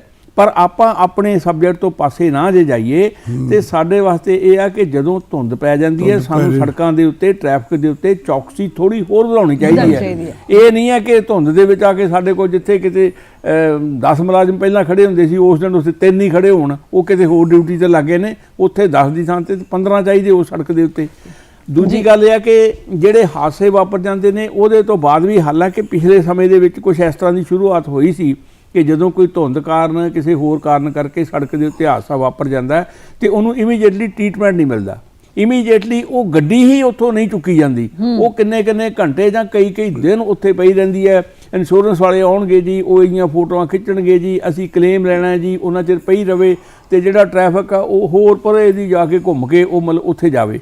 ਜਿਹੜੇ ਲੋਕ ਜ਼ਖਮੀ ਹੋਏ ਨੇ ਉਹਨਾਂ ਨੂੰ ਚੁੱਕਣ ਵਾਸਤੇ ਸਾਡੇ ਕੋਲ ਹੁਣ ਇੱਕ ਅੱਧ ਐਂਬੂਲੈਂਸ ਆ ਜਿਹੜੀ ਸੜਕਾਂ ਦੇ ਉੱਤੇ ਚੱਲ ਰਹੀ ਹੈ, ਲੇਕਿਨ ਸਾਡੇ ਕੋਲ ਉਹਦਾ ਇੰਨਾ ਪ੍ਰਬੰਧ ਨਹੀਂ ਹੈ ਕਿ ਅਸੀਂ ਉਹਦੇ ਤੇ ਵੀ ਸਾਨੂੰ ਹੋਰ ਕੰਮ ਕਰਨਾ ਚਾਹੀਦਾ ਹੈ। ਜ਼ਿਆਦਾ ਪ੍ਰਬੰਧ ਹੋਵੇ, ਜ਼ਿਆਦਾ ਅਸੀਂ ਲੋਕਾਂ ਨੂੰ, ਜੇ ਕੋਈ ਜ਼ਖਮੀ ਹੋ ਗਿਆ ਜਾਂ ਕਿਸੇ ਨੂੰ ਸੱਟ ਲੱਗੀ ਤੇ ਅਸੀਂ ਉਹਨੂੰ ਬਚਾਉਣ ਦੀ ਕੋਸ਼ਿਸ਼ ਕਰੀਏ, ਪਹਿਲਾਂ ਤੇ ਹਾਦਸਾ ਵਾਪਰਨ ਨਾ ਦਈਏ। ਜੇ ਵਾਪਰ ਜਾਵੇ ਤੇ ਫਿਰ ਅਸੀਂ ਲੋਕਾਂ ਨੂੰ। ਪਰ ਇੱਕ ਗੱਲ ਇਹ ਵੀ ਹੈ ਢੀਂਡਸਾ ਸਾਹਿਬ, ਤੁਹਾਨੂੰ ਪੁੱਛਾਂਗੀ ਕਿ ਜਿਵੇਂ ਸਰ ਨੇ ਦੱਸਦਾ ਕਿ ਸਾਡੀ ਅਣਗਹਿਲੀ ਕਰਕੇ ਜੇ ਅਸੀਂ ਹਾਦਸੇ ਦਾ ਸ਼ਿਕਾਰ ਹੋ ਗਏ ਹਾਂ ਜਾਂ ਸਾਡੇ ਸਾਹਮਣੇ ਕੋਈ ਹੋ ਗਿਆ ਤੇ ਲੋਕ ਕਈ ਵਾਰ ਮਦਦ ਕਰਨੀ ਚਾਹੁੰਦੇ ਹੁੰਦੇ ਆ, ਡਰਦੇ ਮਾਰੇ ਨਹੀਂ ਕਰਦੇ ਕਿ ਕਿਤੇ ਸਾਡਾ ਇਲਜ਼ਾਮ ਨਾ ਲੱਗ ਜਾਏ, ਤੇ ਇਸ ਕਰਕੇ ਕਈ ਵਾਰ ਜਿਹੜਾ ਉਹ ਐਕਸੀਡੈਂਟ ਦੇ ਵਿੱਚ ਵਿਅਕਤੀ ਹੁੰਦਾ ਹੈ ਉਹ ਅਗਰ ਟਾਈਮ ਤੇ ਪਹੁੰਚਾ ਦਿੱਤਾ ਜਾਵੇ ਤਾਂ ਉਹਦੀ ਕੀਮਤੀ ਜਾਨ ਬਚ ਸਕਦੀ ਹੈ, ਕਿਉਂਕਿ ਲੋਕੀ ਕੋਈ ਅੱਗੇ ਨਹੀਂ ਆਉਂਦੇ ਜਾਂ ਡਰ ਕਰਕੇ ਅੱਗੇ ਨਹੀਂ ਆਉਂਦੇ। ਇਨਸਾਨੀਅਤ ਕਰਕੇ ਤਾਂ ਚਲੋ ਬਾਅਦ ਦੀ ਗੱਲ ਹੈ, ਡਰ ਕਰਕੇ ਅੱਗੇ ਨਹੀਂ ਆਉਂਦੇ ਕਿ ਅਸੀਂ ਕਿਤੇ ਕਿਸੇ ਸਵਾਲ ਜਵਾਬ ਦੇ ਦਾਇਰੇ 'ਚ ਨਾ ਆ ਜਾਈਏ। ਤੇ ਉਹਦੇ ਬਾਰੇ ਕੀ ਪ੍ਰਬੰਧ ਹੈ ਜਾਂ ਨਿਯਮ ਕੀ ਕਹਿੰਦੇ ਨੇ? ਇਹ ਵੀ ਲੋਕਾਂ 'ਚ ਅਵੇਅਰਨੈਸ ਹੈਗੀ। ਸੈਂਟਰ ਸਰਕਾਰ ਨੇ ਇਹ ਫੈਸਲਾ ਕਰਤਾ ਕਿ ਕੋਈ ਜੇ ਕਿਸੇ ਹੈਲਪ ਕਰਦਾ ਨਾ ਉਹਦੀ ਇਨਵੋਲਵਮੈਂਟ ਨਹੀਂ ਗਿਣੀ ਜਾਏਗੀ। ਇਹ ਫੈਸਲਾ ਹੋ ਗਿਆ, ਕਾਨੂੰਨ ਬਣ ਗਿਆ ਜੀ। ਇਹ ਲੋਕਾਂ ਨੂੰ ਪਤਾ ਨਹੀਂ, ਲੋਕਾਂ ਦੀ ਅਵੇਅਰਨੈਸ ਸਾਨੂੰ ਦੱਸਣੀ ਚਾਹੀਦੀ ਹੈ। ਸਾਡੇ ਮਹਿਕਮੇ ਨੂੰ ਅਵੇਅਰ ਕਰਨਾ ਚਾਹੀਦਾ ਕਿ ਵੀ ਤੁਸੀਂ ਬਈ ਅਸੀਂ ਹਮੇਸ਼ਾ ਮੀਟਿੰਗਾਂ 'ਚ ਉਹਨੂੰ ਅਵੇਅਰ ਕਰਦੇ ਹਾਂ ਕਿ ਤੁਸੀਂ ਜੇ ਕੋਈ ਐਕਸੀਡੈਂਟ ਫਟਾਫਟ ਮੌਕੇ ਜਾਓ, ਤੁਹਾਡੀ ਜ਼ਿੰਮੇਵਾਰੀ ਕੋਈ ਨਹੀਂ, ਤੁਹਾਡਾ ਸਿਰਫ ਉਹਦੀ ਹੈਲਪ ਕਰਨੀ ਹੈ ਜੀ। ਤੇ ਬਾਕੀ ਜਿੱਥੇ ਐਕਸੀਡੈਂਟ ਹੋ ਜਾਂਦਾ ਉਹ ਐਕਸੀਡੈਂਟ ਇੱਕ ਥਾਂ ਉਦੋਂ ਉੱਥੇ ਦੂਜੀ ਗੱਡੀ ਤੀਜੀ ਗੱਡੀ ਵੱਜਦੀ ਹੈ। ਜੇ ਅਸੀਂ ਜਾਂਦੇ ਹਾਂ ਮੌਕੇ ਜਾ ਕੇ ਮੁਲਾਜ਼ਮ ਪਹੁੰਚਦੇ ਨੇ, ਪਹਿਲਾਂ ਉਹਨੂੰ ਚੱਕ ਕੇ ਫਟਾਫਟ ਉੱਥੋਂ ਮੂਵ ਕਰਨਾ ਚਾਹੀਦਾ ਜੀ। ਉੱਥੇ ਇੰਡੀਕੇਟਰ ਲਾਉਣੇ ਚਾਹੀਦੇ ਰਾਤ ਨੂੰ ਕਿ ਕੋਈ ਤੇ ਹਾਦਸਾ ਹੋਇਆ ਹੈ। ਇਹ ਸਾਡੇ ਪੁਲਿਸ ਟ੍ਰੈਫਿਕ ਦੀ ਵਰਕਿੰਗ ਹੈ ਜੀ। ਸਮਝ ਸਾਹਿਬ, ਹਾਦਸੇ ਦਾ ਸ਼ਿਕਾਰ ਹੋ ਗਏ ਵਿਅਕਤੀ ਨੂੰ ਮਦਦ ਨਹੀਂ ਕਈ ਵਾਰ ਮਿਲ ਪਾਉਂਦੀ, ਜਾਂ ਫਿਰ ਜੇ ਕੋਈ ਵਿਅਕਤੀ ਰੁਕ ਵੀ ਜਾਂਦੇ ਨੇ, ਜੇ ਤਾਂ ਕਿਸੇ ਕੋਲ ਗੱਡੀ ਜਾਂ ਕਾਰ ਹੈ ਤੇ ਲੈ ਕੇ ਜਾਣ 'ਚ ਕਾਮਯਾਬ ਹੋ ਜਾਂਦੇ, ਪਰ ਕਈ ਵਾਰ ਕੋਈ ਰਾਹਗੀਰ ਜਿਹਦੇ ਕੋਲ ਹੈ ਹੀ ਮੋਟਰਸਾਈਕਲ ਲੈ ਕੇ ਨਹੀਂ ਜਾ ਸਕਦਾ, ਐਂਬੂਲੈਂਸ ਨਹੀਂ ਮਿਲ ਪਾਉਂਦੀ, ਇਹਦੇ ਬਾਰੇ ਤੁਹਾਡੇ ਕੀ ਵਿਚਾਰ ਨੇ? ਆਪਾਂ ਪਹਿਲਾਂ ਵੀ ਗੱਲ ਕੀਤੀ ਹੈ ਕਿ ਐਂਬੂਲੈਂਸ ਜਿਹੜੀ ਹੈ ਨਾ ਸਾਡੇ ਕੋਲ ਲੋੜ ਅਨੁਸਾਰ ਨਹੀਂ, ਘੱਟ ਹੈ। ਦੂਜੇ ਉੱਤੇ ਆ ਕਿ ਜਿਹੜਾ ਨੈਸ਼ਨਲ ਹਾਈਵੇ ਨੇ ਉਹਨਾਂ ਦੇ ਉੱਤੇ ਸਾਡੇ ਕੋਲ ਜਿਹੜੀ ਮਤਲਬ ਮੋਬਾਈਲ ਪੁਲਿਸ ਹੈ ਉਹਦੀ ਸਾਡੇ ਕੋਲ ਨਫਰੀ ਜਿਹੜੀ ਬਹੁਤ ਘੱਟ ਹੈ। ਸ਼ਹਿਰ ਵਿੱਚ ਨਹੀਂ ਹੈਗੀ ਤੇ ਹਾਈਵੇ ਦੇ ਉੱਤੇ ਕਿੱਥੋਂ ਜਾਏਗੀ। ਤੀਜੀ ਗੱਲ ਇਹ ਆ ਕਿ ਜਿਹੜੇ ਲੋਕ ਨੇ ਉਹ ਜਿੱਦਾਂ ਤੁਸੀਂ ਪਹਿਲਾਂ ਗੱਲ ਕੀਤੀ, ਕਈ ਵਾਰੀ ਡਰਦੇ ਅੱਗੇ ਨਹੀਂ ਆਉਂਦੇ ਕਿ ਕੱਲ੍ਹ ਨੂੰ ਇਹਦਾ ਕੇਸ ਬਣ ਜਾਏਗਾ ਤੇ ਅਸੀਂ ਤਰੀਕਾਂ ਤੇ ਜਾਵਾਂਗੇ, ਕਚਹਿਰੀਆਂ ਜਾਵਾਂਗੇ, ਛੱਡ ਪਰਾਂ ਮਤਲਬ ਸਾਈਡ ਤੋਂ ਹੋ ਕੇ ਥੋੜ੍ਹਾ ਜਿਹਾ ਲੰਘ ਜਾਓ। ਤੇ ਇਹ ਵੀ ਨਹੀਂ ਹੈ ਕਿ ਹਰ ਬੰਦਾ ਇਦਾਂ ਕਰਦਾ। ਬਹੁਤ ਸਾਰੇ ਲੋਕ ਜਿਹੜੇ ਨੇ ਉਹ ਮਦਦ ਲਈ ਪਹੁੰਚਦੇ ਨੇ, ਉਹਨਾਂ ਨੂੰ ਖਾਣ ਪੀਣ ਦਾ ਸਮਾਨ ਵੀ ਮੁਹੱਈਆ ਕਰਾਉਂਦੇ ਨੇ, ਜੇ ਕਿਤੇ ਕੋਈ ਗੱਡੀਆਂ 'ਚ ਫਸੇ ਉਹਨਾਂ ਨੂੰ ਕੱਢਦੇ ਨੇ, ਹਸਪਤਾਲ ਵੀ ਲੈ ਕੇ ਜਾਂਦੇ ਨੇ। ਇਸ ਤਰ੍ਹਾਂ ਦੀਆਂ ਬਹੁਤ ਸਾਰੀਆਂ ਮਿਸਾਲਾਂ ਨੇ। ਗੱਲ ਸਿਰਫ ਇਹ ਹੈ ਜੋ ਆਪਾਂ ਪਹਿਲਾਂ ਗੱਲ ਕੀਤੀ ਕਿ ਜਿਹੜੇ ਵੱਡੇ ਕਾਰਨ ਨੇ ਨਾ ਸਾਡੇ, ਇਹਨਾਂ ਨੂੰ ਸਾਨੂੰ ਰੋਕਣਾ ਚਾਹੀਦਾ ਕਿ ਜੇ ਧੁੰਦ ਪੈ ਗਈ ਹੈ, ਜੇ ਇੰਨਾ ਕੋਹਰਾ ਪੈ ਗਿਆ, ਜੇ ਇੰਨੀ ਜ਼ਿਆਦਾ ਠੰਡ ਹੈ ਤੇ ਉਹਦੇ ਵਿੱਚ ਅਸੀਂ ਕੀ ਕਰਨਾ ਹੈ। ਟ੍ਰੈਫਿਕ ਰੂਲ ਥੋੜ੍ਹੇ ਜਿਹੇ ਸਖਤੀ ਨਾਲ ਲਾਗੂ ਕੀਤੇ ਜਾਣ, ਥੋੜ੍ਹੀ ਜਿਹੀ ਜਾਗਰੂਕਤਾ ਪੈਦਾ ਕੀਤੀ ਜਾਵੇ। ਬਿਨਾਂ ਲਾਇਸੈਂਸ ਕੋਈ ਜਿਹੜਾ ਹੈ ਉਹ ਵਾਹਨ ਨਾ ਚਲਾਵੇ। ਜਿਹੜੇ ਵਾਹਨ ਆਪਣੀ ਉਮਰ ਹੰਢਾ ਚੁੱਕੇ ਨੇ ਉਹ ਸੜਕ ਦੇ ਉੱਤੇ ਨਾ ਆਉਣ।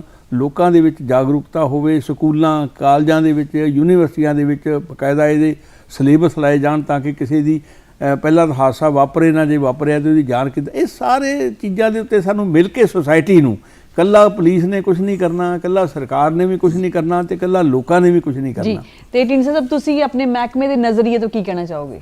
ਮੈਂ ਤਾਂ ਇਸ ਦਰ 'ਤੇ ਹੀ ਕਹਿਣਾ ਚਾਹੁੰਦਾ ਕਿ ਲੋਕਾਂ ਨੂੰ ਜਦੋਂ ਵੀ ਧੁੰਦ ਦਾ ਮੌਸਮ ਆਉਂਦਾ ਹੈ ਬੀਵੇਅਰ ਹੋਣਾ ਚਾਹੀਦਾ ਕਿ ਵੀ ਤੁਸੀਂ, ਤੁਹਾਨੂੰ ਪਤਾ ਧੁੰਦ ਹੈ ਤੇ ਉਸ ਹਿਸਾਬ ਨਾਲ ਤੁਸੀਂ ਜੇ ਸਾਹਮਣੇ ਗੱਲ ਕੀਤੀ ਕਿ ਵੀ ਅਸੀਂ ਹਾਈ ਬੀਮ ਦੀ ਚੱਲਦੇ ਹਾਂ ਜੀ, ਥੱਲੇ ਚੱਲਦੇ ਨਹੀਂ। ਜੋ ਹਾਈ ਬੀਮ ਦਾ ਮਤਲਬ ਸਿੱਧਾ ਤੁਹਾਡੀ ਅੱਖ 'ਚ ਲਾਈਟ ਪੈਂਦੀ ਹੈ। ਜੋ ਅੱਖ 'ਚ ਪੈਂਦੀ ਹੈ ਤਾਂ ਅੱਖਾਂ ਤੋਂ ਆ ਜਾਂਦੀਆਂ ਤੇ ਉਹ ਤੁਸੀਂ ਐਕਸੀਡੈਂਟ ਹੋ ਜਾਂਦਾ। ਮੈਂ ਤਾਂ ਇਹਨਾਂ ਲੋਕਾਂ ਨੂੰ ਸਿਆਣਾ ਹੋਣਾ ਚਾਹੀਦਾ ਬਸ ਜੀ ਵੀ ਇਸ ਸੰਬੰਧ 'ਚ। ਤੇ ਅੱਜ ਦੇ ਸਾਡੇ ਦੋਨੋਂ ਮਾਹਿਰ, ਉਹਨਾਂ ਦੀਆਂ ਗੱਲਾਂ ਤੋਂ ਮੈਨੂੰ ਤਾਂ ਇਹ ਸਮਝ ਆਈ ਹੈ ਕਿ ਆਖਿਰਕਾਰ ਜ਼ਿੰਦਗੀ ਜਿਹੜੀ ਹੈ ਉਹ ਬਹੁਤ ਮਹੱਤਵਪੂਰਨ ਹੈ ਤੇ ਜ਼ਿੰਦਗੀ ਚੱਲਦੀ ਰਹਿਣੀ ਹੈ ਹਰ ਹਾਲ ਦੇ ਵਿੱਚ, ਚਾਹੇ ਮੌਸਮ ਕਿਹੋ ਜਿਹਾ ਵੀ ਹੋਵੇ, ਚਾਹੇ ਉਹ ਧੁੰਦ ਦਾ ਮੌਸਮ ਹੈ, ਸਰਦੀ ਹੈ ਜਾਂ ਕੋਈ ਹੋਰ ਮੌਸਮ ਹੈ। ਆਓ ਇਸ ਧੁੰਦ ਅਤੇ ਸਰਦੀ ਦੇ ਮੌਸਮ ਦੇ ਵਿੱਚ ਅਸੀਂ ਆਵਾਜਾਈ ਸਾਵਧਾਨੀ ਨਾਲ ਵਰਤੀਏ। ਅੱਜ ਦੇ ਪ੍ਰੋਗਰਾਮ 'ਚ ਸੁਣੀਆਂ ਗੱਲਾਂ ਨੂੰ ਅਸੀਂ ਉਹਨਾਂ ਨੂੰ ਫੋਲੋ ਕਰੀਏ ਤੇ ਆਪਣੀ ਜ਼ਿੰਦਗੀ ਨੂੰ ਹਮੇਸ਼ਾ ਚੱਲਦੇ ਰੱਖੀਏ। ਸਰ, ਤੁਹਾਡਾ ਬਹੁਤ ਬਹੁਤ ਸ਼ੁਕਰੀਆ ਜੀ ਪ੍ਰੋਗਰਾਮ 'ਚ ਆਉਣ ਲਈ। ਧੰਨਵਾਦ ਜੀ। ਮਿਹਰਬਾਨੀ ਜੀ, ਮਿਹਰਬਾਨੀ।